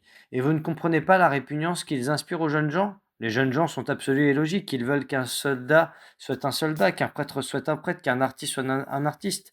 Or, vos artistes sont des mercantiles, vos prêtres n'ont pas la foi, vos officiers ressemblent à des gens de guerre comme je ressemble au pape. Votre armée n'est qu'une bouffonnerie parce qu'elle n'a pas la force. Il y a en France 25 000 jeunes capitaines, lieutenants, sous-lieutenants, des hommes vigoureux qui traînent un sabre, qui prétendent avoir choisi leur carrière par amour de la gloire et de la patrie, qui font un métier stupide et fastidieux, qui crèvent d'ennui et de déception.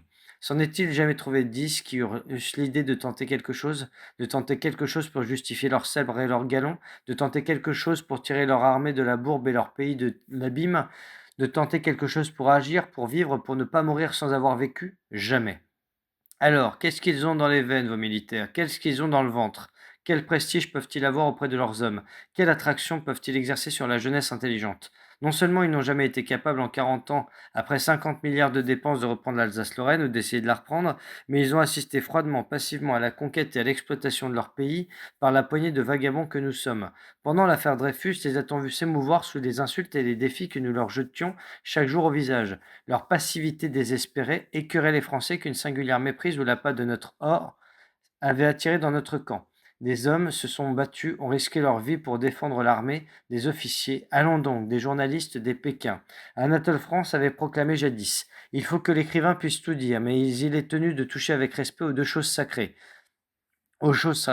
Et s'il y a dans la société humaine du consentement de tous une chose sacrée, c'est l'armée. Vous savez comme il l'a arrangé, votre armée, ce même Anatole France, avec son compère Zola. Est-ce uniquement pour gagner les substantielles faveurs de notre compatriote multimillionnaire Madame Lippmann? Soyez sûr qu'il y avait aussi chez l'homme de lettres français un douloureux mépris pour les généraux et les officiers français, résignés à tous les outrages. Pas étonnant qu'ils aient peur de 4 millions d'Allemands, puisqu'ils ont peur de nos 100 000 Hébreux et que nous leur tournons la tête sous notre botte. Vous me direz qu'ils craindraient, en défendant ou en délivrant leur pays, de faire de la politique. Les soldats ne font pas de politique. En vérité, ne font-ils pas de la politique lorsqu'ils désertent les sacristies pour les loges, lorsqu'ils s'agenouillent devant Picard après avoir voulu les triper, lorsqu'ils emplissent les journaux de leur prose pour attirer l'attention des lecteurs et du QM? Le scrupule qui paralyse leur patriotisme ne paralyse pas leurs petites ambitions. Et pourquoi ne feraient-ils pas de politique? Nous sommes 100 000 Hébreux dans Paris, débarqués hier de nos ghettos, ignorant tout de votre pays, de son histoire, ennemis sournois et résolus de tout ce qui constitue la France, pour la plupart ne sachant même pas votre langue, nous en faisons tout de même de la politique. Nous sommes citoyens français, électeurs, élus, fonctionnaires, juges, dirigeants, ministres. Nous ne faisons pas seulement de la politique, nous faisons toute la politique. Les officiers français pourraient avoir autant de culot que nous. Les officiers bulgares ont fait de la politique quand ils ont expulsé le Battenberg Guinert pour donner le trône au rusé Cobourg. Les officiers serbes ont fait de la politique quand ils ont supprimé le petit Alexandre pour appeler Pierre Karageorgevitch. Les officiers grecs ont fait de la politique quand ils ont épuré la caverne parlementaire et restauré l'autorité royale, grâce à quoi les armées bulgares, serbes et grecques ont réglé le compte de l'ennemi héréditaire, grâce à quoi la Bulgarie, la Serbie, la Grèce, après quelques épreuves, feront une autre figure en Europe. Mais vos officiers français, oh là là! Peut-être formeront-ils des syndicats pour solliciter des augmentations de soldes. Ils ne formeront jamais une société secrète ou une ligue ouverte pour sauver la France du péril allemand. Encore moins pour l'arracher aux joues d'Israël. Ils sont devant mes frères comme le cipaille hindou devant le maître anglais. C'est d'ailleurs ce qui me permet de parler avec cette liberté. Naguère, un Hébreu ne l'eût pas risqué sans imprudence. Aujourd'hui, nous le pouvons. Vous êtes fait au joug, à tel point que j'ai éprouvé un peu d'écœurement. Quand l'Alliance israélite et ma loge maçonnique me firent venir de Cracovie, ma ville natale, avec 1 millier de camarades pour renforcer notre garnison de Paris, je m'attendais à quelques luttes. Nous n'avons eu que la peine de débarquer, de voir et de prendre. Pour un homme de mon âge et qui appartient à la tribu de Juda, une conquête si facile a quelque chose de rebutant. Vous êtes une nation du type Flasque, l'armée c'est la force. Une armée du type Flasque est un monstre qui répugne à l'âme populaire comme à l'esprit philosophique. Grand 3, la farce patriotique des Français. Les Français sont une plaisante nation, jamais ils ne se seront pris au sérieux par les autres peuples. L'accès de fièvre patriotique dont la France a souffert depuis 2 ans n'inquiète sérieusement personne en Europe. Il a seulement appelé l'attention sur le ridicule d'un pays qui crie aux armes pour repousser l'étranger quand il a déjà offert, vendu, livré à l'étranger ses forteresses, ses trésors, les clés et les rouages essentiels de son gouvernement, de son administration, de ses finances, de son organisation économique, politique, judiciaire et de sa vie morale. Les Français ont la manie de célébrer leurs désastres comme des victoires, leurs humiliations comme des succès. Après une déroute, ils chantent un Te Deum et suspendent comme des trophées aux voûtes de leur cathédrale les quelques drapeaux qu'ils ont dérobés aux vainqueurs. En acceptant le joug le plus lourd et le plus humiliant, ils prennent des mines de tartarin. Ils se répètent qu'ils feront trembler le monde. Ils le croient peut-être, mais le monde entier se moque d'eux. Le gouvernement de la République demande à la nation française 1 milliard tout de suite, beaucoup de milliards dans l'avenir, une année encore de la vie des jeunes gens pour assurer l'indépendance du territoire, pour empêcher que la Champagne et la Bourgogne ne deviennent allemandes, pour ne pas voir de nouveau les chefs étrangers prélever des rançons, ordonner des exécutions dans les préfectures de France. Or, l'arrondissement où nous écrivions ces pages a comme sous-préfet un étranger. Le préfet du département est un étranger, le ministre de l'Intérieur est un étranger. Dans la capitale où nous vivons le plus souvent, le conseil de préfecture est présidé par un étranger. Le conseil municipal est tenu en laisse par un étranger. Les principaux postes des administrations centrales, plusieurs ministres, la moitié des tribunaux, des grands commandements militaires, des emplois diplomatiques sont occupés par des étrangers. Les lois les plus importantes sont présentées, discutées, rapportées au Parlement par des étrangers. Pourquoi les Français ne veulent-ils pas subir des conquérants nouveaux qui leur viendraient de Cologne, de Francfort, de Berlin, puisque leurs maîtres actuels, les maîtres de qui les ordres sont écoutés par 38 millions de Français avec une soumission parfaite, arrivent déjà de Berlin, de Cologne, de Francfort, de Budapest, de Salonique, de tous les villages allemands, polonais, russes, roumains et levantins. Des industriels et des commerçants germaniques, anglais, américains possèdent et mettent en valeur presque tous les éléments de la richesse française. Nos compatriotes hébreux gouvernent, administrent, exploitent le sol forme, et l'habitant forme l'intelligence et dresse le caractère de la jeunesse française selon les vues de notre politique nationale israélite. Toute la presse de la capitale et par répercussion presque toute la presse des provinces obéissent à des étrangers.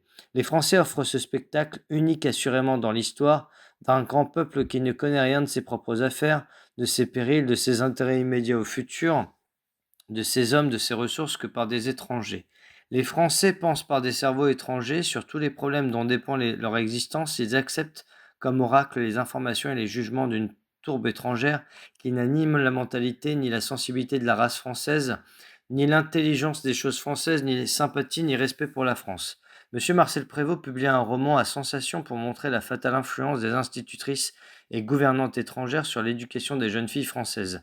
La presse est l'institutrice, la gouvernante de la nation, qui puise dans les journaux ses informations, ses jugements, presque toute la matière de sa vie intellectuelle. Et la presse de Paris est étrangère au même degré que les héroïnes de M. Prévost. Dans tous les partis politiques, du Gaulois à l'Humanité, les rédactions de journaux sont internationales. Le grand journal qui travaille dans le patriotisme avec le plus d'audace et de fracas, le matin est une tour de Babel où les ouvriers parlent et écrivent toutes les langues sauf le français. Quand messieurs de Cassagnac et d'autres jeunes gens patriotes expulsent bruyamment de Paris un Grumbach ou un Karl Eugen Schmitt sous prétexte d'outrage à la France, ils n'ont pas l'air de se douter que la plupart des confrères qu'ils coudoient et même qu'ils accueillent sont d'autres Schmitt et d'autres Grumbach. Ou bien ils ne veulent pas s'en apercevoir. D'où sortent ces étrangers qui font opinion publique en France? Quelle garantie offrent-ils à leur pays d'adoption? Voilà de fameux patriotes français que ces vagabonds qui ont commencé par renier leur première patrie. Pourquoi ne renieraient-ils pas et ne trahiraient-ils pas la seconde comme la première? Si leur première patrie les a rejetés comme indignes, la France n'est-elle pas folle de les recevoir et de leur confier aussitôt les directions de sa pensée? La République française n'est pas un lieu d'asile, elle est une terre de Chanaan, un paradis pour la vermine d'Europe et d'Amérique, pour les déchets sociaux de tous les pays. Fuyant la police de leur pays respectifs, non seulement les pires aventuriers sont reçus en France comme des frères au nom de la solidarité humaine, mais la République leur confère sans tarder la naturalisation, des concessions coloniales, des décorations, toutes les apparences de la respectabilité, tous les moyens de faire prompte fortune.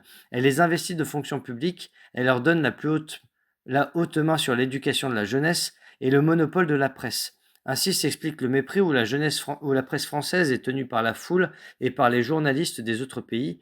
Ainsi s'explique la vénalité des journaux français. Au début de la dernière guerre des Balkans, nous vîmes arriver à Constantinople le rédacteur en chef d'une feuille parisienne qui avait montré les dispositions les plus turcophobes au cours de la guerre de Cyrénaïque. Depuis un an, ce journal et cet écrivain dénonçaient la sauvagerie du peuple ottoman, l'incapacité et la déloyauté du gouvernement turc. La première visite du journaliste à Constantinople fut pour le ministre des Finances, qui lui prouva l'existence de certaines disponibilités au trésor. Sa seconde visite fut pour le sultan, qui lui remit une parure de diamant. Alors les Turcs apprirent qu'ils avaient la première armée du monde, les meilleurs généraux, les plus grands ministres, le bon droit certain, la victoire acquise, les sympathies de l'univers. La femme du journaliste exhibe au gala un pendentif admirable. Les Turcs ont été vaincus tout de même. Les badauds français ont lu et cru comme parole d'évangile des mensonges grossiers. Les correspondants de journaux de tous les pays présents à Constantinople ont enregistré cet épisode déshonorant pour la presse française, sans tenir compte que le héros de l'histoire n'est pas français, non plus que sa femme endiamantée, non plus que son journal sensationnel. Lorsque les socialistes allemands dévoilèrent au Reichstag les manœuvres de la maison Krupp et ses relations intimes avec la presse parisienne, le directeur du rappel et le directeur de l'autorité annoncèrent qu'ils constituaient un comité au jury d'honneur pour approfondir le sujet. Si le Figaro était à la solde de Krupp, on allait faire bonne justice. Hélas, il n'a plus été question de cette belle enquête. Les directeurs du rappel et de l'autorité ont sans doute reconnu dès les premiers pas qu'ils s'aventuraient sur un terrain dangereux, et ils allaient découvrir que les trois quarts des journaux français et les plus considérables sont gagés par les ambassades étrangères pour servir des politiques étrangères par la plume des rédacteurs étrangers. Les jeunes Turcs, en vidant les tiroirs d'Abdul Hamid, ont trouvé les noms de six grands journaux de Paris que payait le Sultan Rouge. Ces journalistes étrangers, hier allemands, hongrois, anglais, hébreux, hollandais, aujourd'hui affublés de la nationalité française et de décoration française, ne trahissent pas réellement leur nouvelle patrie car ils n'en ont pas plus souci que de l'ancienne. Ils sont des sans-patries. Nos compatriotes hébreux seuls obéissent aux ordres de nos gouvernements national et servent de la politique définie de notre nation. Mais les Français imbéciles sont pour les uns comme pour les autres un bétail dont il est commode et profitable de trafiquer. Telle est la prise des étrangers sur la presse française qu'ils en excluent à leur gré les derniers Français clairvoyants. Le cas ne se présente d'ailleurs que par exception. L'ouvrier français, dans ses syndicats, est encore capable d'une certaine résistance contre l'invasion des concurrents étrangers. Le journaliste français n'en est pas capable. Ni sa conscience professionnelle, ni son sens patriotique ne lui donnent le courage de défendre son pays en se protégeant lui-même. Il accepte les plus laides promiscuités. Il subit la collaboration et bientôt l'autorité des intrus. Il n'est plus qu'une sorte de scribe chargé de mettre en français grammaticalement correct les articles suspects des agents étrangers. S'il résiste, on le brise. De même que la République française a chassé du pouvoir M. Delcassé, ministre des Affaires étrangères, sur la première injonction du Kaiser, les plus puissants journaux français sur la première injonction du gouvernement d'Israël, chassent de leur rédaction les Français qui nous gênent. Les directeurs du rappel et de l'autorité peuvent convoquer les commissions et les jurys, ouvrir là-dessus des enquêtes. Nous leur prédisons qu'ils n'iront pas plus avant que cette fois-ci que l'autre. Les étrangers sont maîtres et bien maîtres de la France et de la République. Les Français ne connaissent que ce qu'il nous plaît de leur laisser connaître, dans la mesure et sous la forme qu'il nous plaît de déterminer. La presse française est à nous. Le journal qui remue des millions dépend de nous comme le journal qui cherche 50 louis. Quand un journaliste français devient dangereux, nous l'achetons. Si l'homme n'est pas à vendre, nous le supprimons. Les Français ne sauront jamais combien leur velléité de patriotisme et d'indépendance nous font rire. Leur type de patriote dont le vieux Clémenceau et le jeune Maurice Rostand, cadet de Gascogne. Le vieux Clémenceau qui, pendant la débâcle française, à 30 ans, cachait sa lâcheté dans la mairie de Montmartre comme son mignon Pichon cacha plus tard sa lâcheté dans les caves de la légation britannique à Pékin. Le jeune Maurice Rostand qui s'est fait réformer avant de signer la pétition pour le service de 3 ans. À la fin de mars 1913, dans un scrutin sur l'amnistie, 141 députés appuyèrent la proposition d'amnistier les déserteurs et ils furent nommés renégats de la patrie par un journaliste du parti contraire. Sur les 141 représentants du peuple français, un seul s'indigna de la flétrissure. Les amiraux français, consulté dans les jurys d'honneur, affaire Bernstein, professe que la désertion n'entache nullement le caractère et la respectabilité du déserteur qui reste un galant homme. Le ministre italien Crispi disait que la Tunisie doit être une colonie italienne gardée par des soldats français. La France entière est une grande colonie internationale cultivée par des îlots français, bons bœufs de labour, ouvriers adroits, dociles à l'aiguillon et au fouet, sous la surveillance et pour le profit des étrangers, spécialement de nos frères hébreux. Oui, Français, donnez vos milliards, donnez votre sang pour garder notre France, notre grasse ferme, notre précieux Chanaan, notre joyeux moulin rouge. Notre compatriote Renac vous en conjure. Il vous l'ordonne, et vous l'écouterez. C'est la joie d'Israël et la joie du monde entier de voir les lois militaires de la France rédigées, des archives diplomatiques de la France écumées, les finances et les trésors artistiques de la France gérés par le ghetto de Francfort. La loi des 3 ans a été discutée devant la Chambre et dans la presse, par M. de Meun, dont le nom figure dans toutes les sociétés de notre compatriote Lazare Weller, par le tribun Jaurès qui prend les ordres de l'ambassade d'Allemagne et qu'entretiennent royalement nos compatriotes, les grands spéculateurs de la Berliner Tageblatt, Tageblatt par Joseph Renac, héritier des talents de chèques du Panama, des chemins de fer du Sud, enrichi d'énormes pots de vin sur les fournitures de l'armée française et vice-président de la commission de l'armée. Les Français ne se rappellent plus la fameuse lettre. Je cite. Mon cher Renac, l'attitude que vous prenez en présence de ma situation est infiniment regrettable pour moi et pour vous.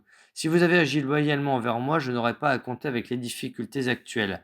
Si à l'époque où vous deviez remettre pour moi à Léon Chabert 1500 000 francs, vous lui aviez remis cette somme entière, j'étais tiré d'embarras d'une façon complète. Qu'avez-vous fait? Vous m'avez indûment retenu 500 000 francs malgré mes protestations. Je vous ai demandé déjà souvent la restitution de cette somme. Aujourd'hui, ne pouvant plus attendre, je l'exige immédiatement. Si vous refusez, je suis décidé à agir vis-à-vis de vous avec la dernière énergie. Il me sera facile de prouver que, par vos propres écrits, que sur la part qui vous revenait dans le marché des lits militaires, la société des lits militaires vous avait chargé de me payer une commission de 1500 000 francs. Vous n'oserez plus me refuser la restitution des 500 000 francs si injustement enlevés. Votre refus serait ma ruine, mais ma ruine serait la vôtre, soyez-en absolument convaincu.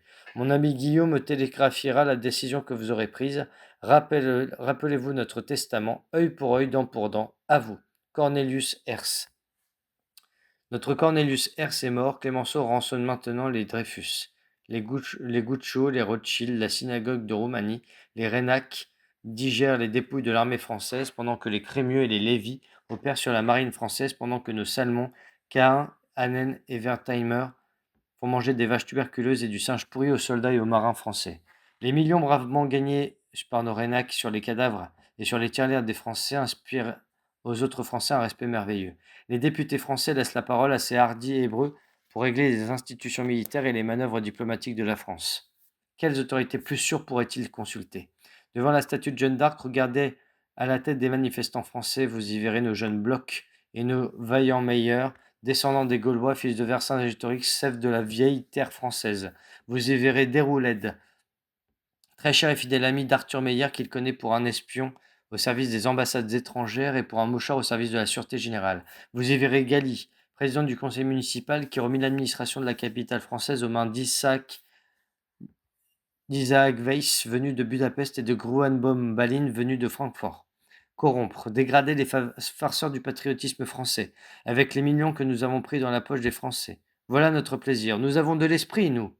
Qui donc serait assez impie pour immoler notre patrie elle-même sur l'autel de je ne sais quelle chimère? Demande à Montdidier, Lébre-Klotz, ministre de la République. À Wissembourg, nous étions un contre 10, constate M. de Valef. Belge autant que Clément Fautel, que Francis de Croisset, que la plupart des journalistes boulevardiers, belges comme les comtesses qui s'amusent à vous donner d'anciens apaches pour ministres, des exhibitionnistes pour tribuns du peuple, des cocus complaisants pour ambassadeurs et pour académiciens. Ah, la France, savez-vous, fait bien rigoler la Belgique. Je cite. Nos petits soldats, nos admirables officiers ont pour chantre aux Gaulois un Mitchell, métis d'anglais et d'espagnol, qui représente en Russie les intérêts des auteurs dramatiques français. Notre compatriote Weiner, anobli par la République en De Croisset, et les intérêts des autres écrivains français. Notre compatriote Cohen, travesti en Séménov par la Société des gens de lettres. Les sociétés qui traitent pour les fournitures de toutes sortes avec les grandes administrations françaises, surtout avec les administrations militaires, sont entièrement étrangères ou peuplées d'étrangers. Baer, Braun, Berliner, Stern, Sonborn, Maggie, Stoll, Bodmer, Abeck Stogart, etc., etc. Les théâtres de Paris ne jouent que des œuvres d'étrangers, italiens, allemands, hébreux, anglais, polonais, russes. Les scènes officielles et subventionnées donnent l'exemple. Les Français n'aiment que nous, n'ont confiance qu'en nous. Ils sentent leur infériorité et la nécessité de notre commandement. Leurs femmes et leurs filles se jettent à la tête de tous les exotiques, balatins, bateleurs, barbouilleurs de toile ou de papier, violonneux ou racleurs de guitare. Dans les autres pays, les immigrés font un stage de plusieurs générations avant d'être admis à la pleine vie politique. En France, c'est au dépoté que le marchand de cacahuètes, le trafiquant de femmes, l'escroc, le rat d'hôtel, fugitif de Varsovie ou d'Iassi, de Kiev ou de Hambourg, de Kiev ou de Hambourg, sont promus citoyens de première classe, dirigeants, gouverneurs avant de savoir la langue du pays. Les commerçants et les hôteliers de France qui ne feraient pas crédit de 100 francs et ne prêteraient pas 100 sous à leurs concitoyens dans l'embarras, ouvrent leurs boutiques et ouvrent leurs caisses, toutes grandes au premier aventurier qui se part d'un nom rastaquaire. C'est un grand honneur que nous leur faisons de les dévaliser. Nous sommes ici chez nous. À Fashoda, l'Angleterre a humilié la France de la plus brutale façon. Ce souvenir n'empêche pas les Français de serrer les Anglais dans leurs bras et de leur vouer une amitié cordiale, de mendier leur protection. Les gouvernements étrangers entretiennent des agents dans tous les postes où peut se faire sentir utilement leur action. La grève des chemins de fer, l'explosion de la liberté, la mise hors de combat d'une division de la flotte française aux premières menaces de rupture montrent comment l'Allemagne débutera en cas de guerre. L'Italie et l'Angleterre ont pris les mêmes précautions, et les journaux au service de l'étranger qui pullulent dans les conjonctures critiques troublent facilement l'opinion. L'affaire Ferrer a été une répétition générale des mesures que nous saurions prendre. En 48 heures, nous avons jeté dans les rues de Paris quelques dizaines de mille hommes. Nous en avons 300 000, moitié allemands, moitié juifs d'importation récente que la République a fait citoyens électeurs, mais qui n'entendent pas un mot de français, qui n'obéissent qu'à leurs chefs et à leurs prêtres nationaux, qui savent manier la bombe et le Browning, qui se rendront maîtres de la Babylone moderne en quelques heures. Ah oui, nous les tenons, les Français. Ils ont pu, avec 3000 hommes de police et de troupes pour le régler, avec des mitrailleuses, des canons et de la dynamite, triompher. De Bono, agonisant, a choisi le roi. 100 000 Marseillais en armes ont pu vaincre une vieille panthère abrutie d'opium. Mais quand l'armée étrangère qui occupe déjà Paris prendra ses positions de combat, quand nos journalistes auront déconcerté, désemparé, affolé les multitudes françaises au premier signe du mystérieux chef d'orchestre, quand les rares Français encore capables de sang-froid et de résolution seront tombés sous le couteau de nos Maccabées, le grand dessein sera bien proche de l'accomplissement. La France entrera dans ses nouvelles destinées. Le 7 juin 1913, au large de Toulon, le président de la République française assistait à la grande parade navale. Les Français avaient rassemblé toute leur flotte utilisable, 75 bâtiments de tout rang, cuirassés, croiseurs, torpilleurs, contre-torpilleurs et sous-marins. On avait eu la spirituelle attention d'embarquer la presse et les parlementaires vomissants sur le Carthage, qui a rendu fameux une insulte italienne. Fort à propos, le tribunal de La Haye venait de rendre le 6 mai sa sentence arbitrale dans l'affaire des paquebots saisis pour avoir arrêté, visité, séquestré le Carthage et le Manouba, portant pavillon postal de la France, et pour avoir canonné le Tavignano, caboteur français. Pour avoir obligé les commandements français à livrer les passagers turcs qui croyaient à l'honneur de la France, l'Italie paiera une amende totale de 167 000 francs. 167 000 francs pour 3 affronts sanglants qui avaient fait monter le rouge de la honte au front de tous les marins, de tous les Français qui avaient déshonoré les 3 couleurs sur la mer du globe. Selon leur coutume, les Français digéraient l'outrage en poussant des hurrahs. Ils étalaient leur force sans comprendre que plus ils montraient de force, plus ils avouaient de lâcheté. Avec les 3 soufflets d'Italie sur la joue et les 167 000 francs dans leur poche, ils assistaient au défilé de leurs 75 vaisseaux de guerre. Et ils clamaient: Vive la France, il n'y a que nous, tout le monde a peur de nous, nous sommes épatants sur terre et sur mer. Lorsque, c'est le matin, 8 juin 1913, qui raconte le fait. Une simple barque italienne, gréée en briques, le Cap sur Gênes, se fit un jeu de couper la route à toute la puissance navale de la France. Elle fila devant cette cohue de 75 bâtiments, chargés de canons monstrueux et de torpilles, sans plus s'en soucier que d'un marsouin. Et les lignes furent rompues. Les commandants français manœuvrèrent à l'envi pour ne pas gêner l'effronté bateau qui portait les couleurs italiennes. Le Carthage les avait reconnus, peut-être la barque italienne allait-elle arrêter, visiter, séquestrer le vaisseau amiral de France avec le président de la République et sa cour. L'angoisse était cruelle. Cet incident amuse l'Italie autant que la triple piraterie déjà soufferte par la marine française. Les Français, depuis 1870, ont les reins cassés. Ils ne connaissent pas la valeur des facteurs moraux, ne se rendent pas compte que les humiliations patiemment essuyées sous les yeux de tous les peuples gouailleurs abaissent plus un pays qu'une défaite sanglante.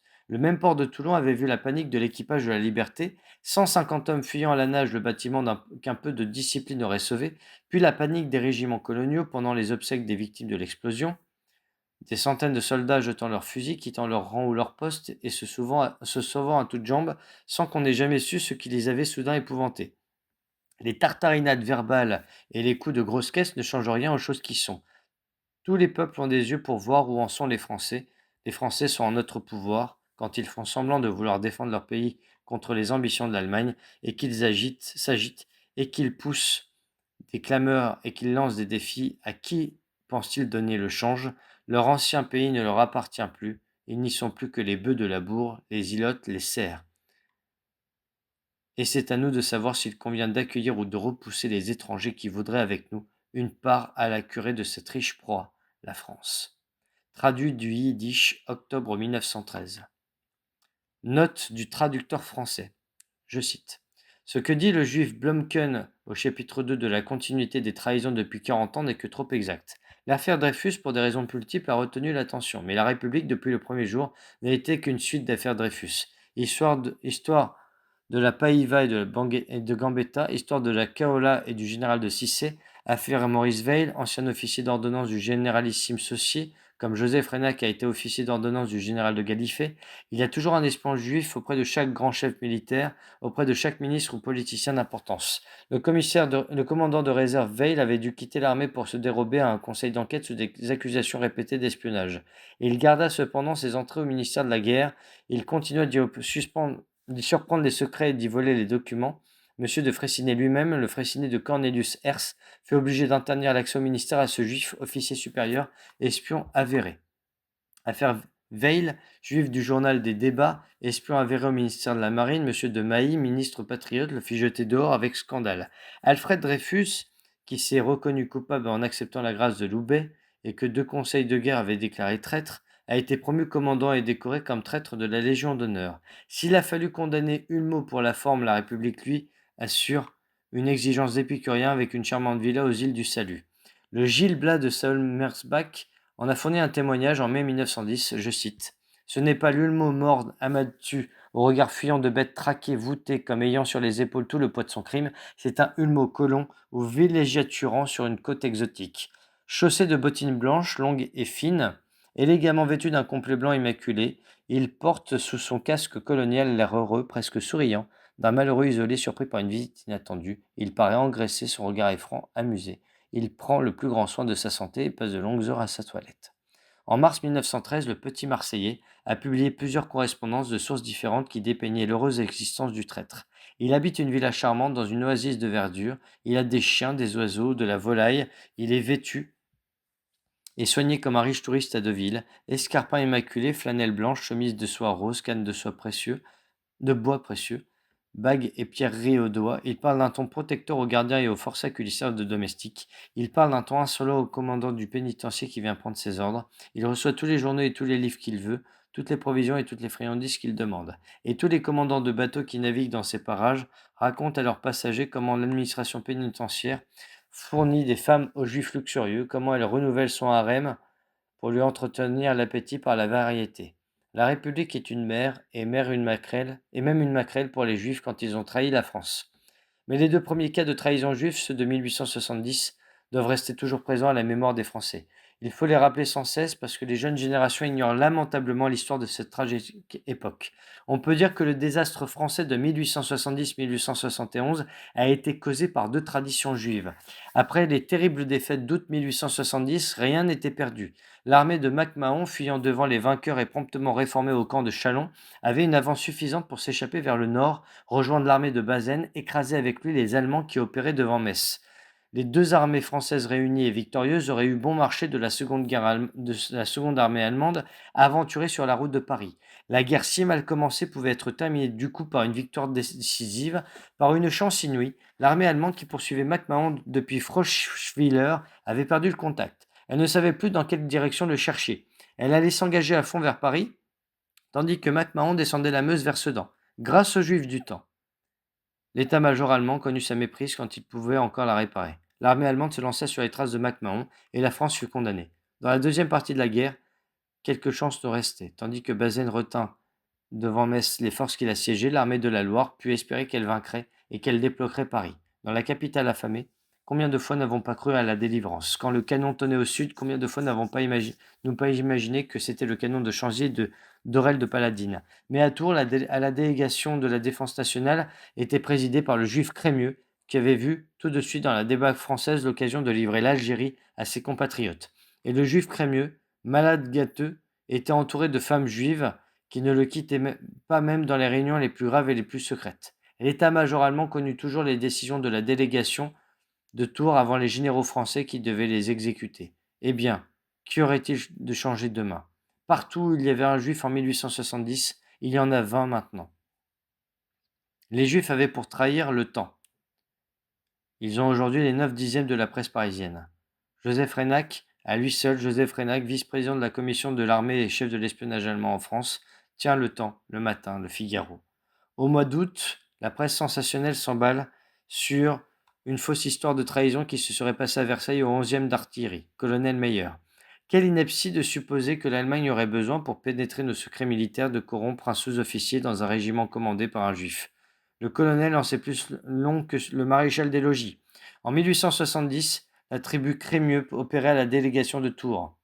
La même tribu Crémieux opère encore au ministère de la Guerre et de la Marine avec Thomson et Levy, et la tribu Ox à la Marine avec Baudin. Et les Brisac, les Bloch, les Wormser, les Paraf, les Nathan, les Cohen, dans tous les services de la défense nationale. Quand il n'y a pas un juif à la direction, il y a la femme juive ou la maîtresse juive dans la coulisse, les beaux-frères juifs et les secrétaires juifs dans tous les coins. Pour deux, trahison mortelle commise en 1870, il s'en commettra 20 et il s'en commettra 100 dès la prochaine déclaration de guerre et tant que durera la lutte. À quoi bon dépenser des milliards? À quoi bon demander à la jeunesse française 3 années de sa vie? À quoi bon affronter une lutte inégale? À la première rencontre retentira le cri funèbre: nous sommes trahis. Et nous le serons en effet, nous sommes vendus, livrés, égorgés si nous ne nous mettons pas d'abord les traîtres hors d'état de nuire. Rangeons parmi les traîtres et parmi les plus exécrables les Français qui se vendent aux Juifs pour nier ou pour cacher aux yeux de la nation la conquête et la tradition juive. Si nous voulons que la France survive aux épreuves prochaines, il faut nous faire des âmes impitoyables et frapper. Je vous remercie.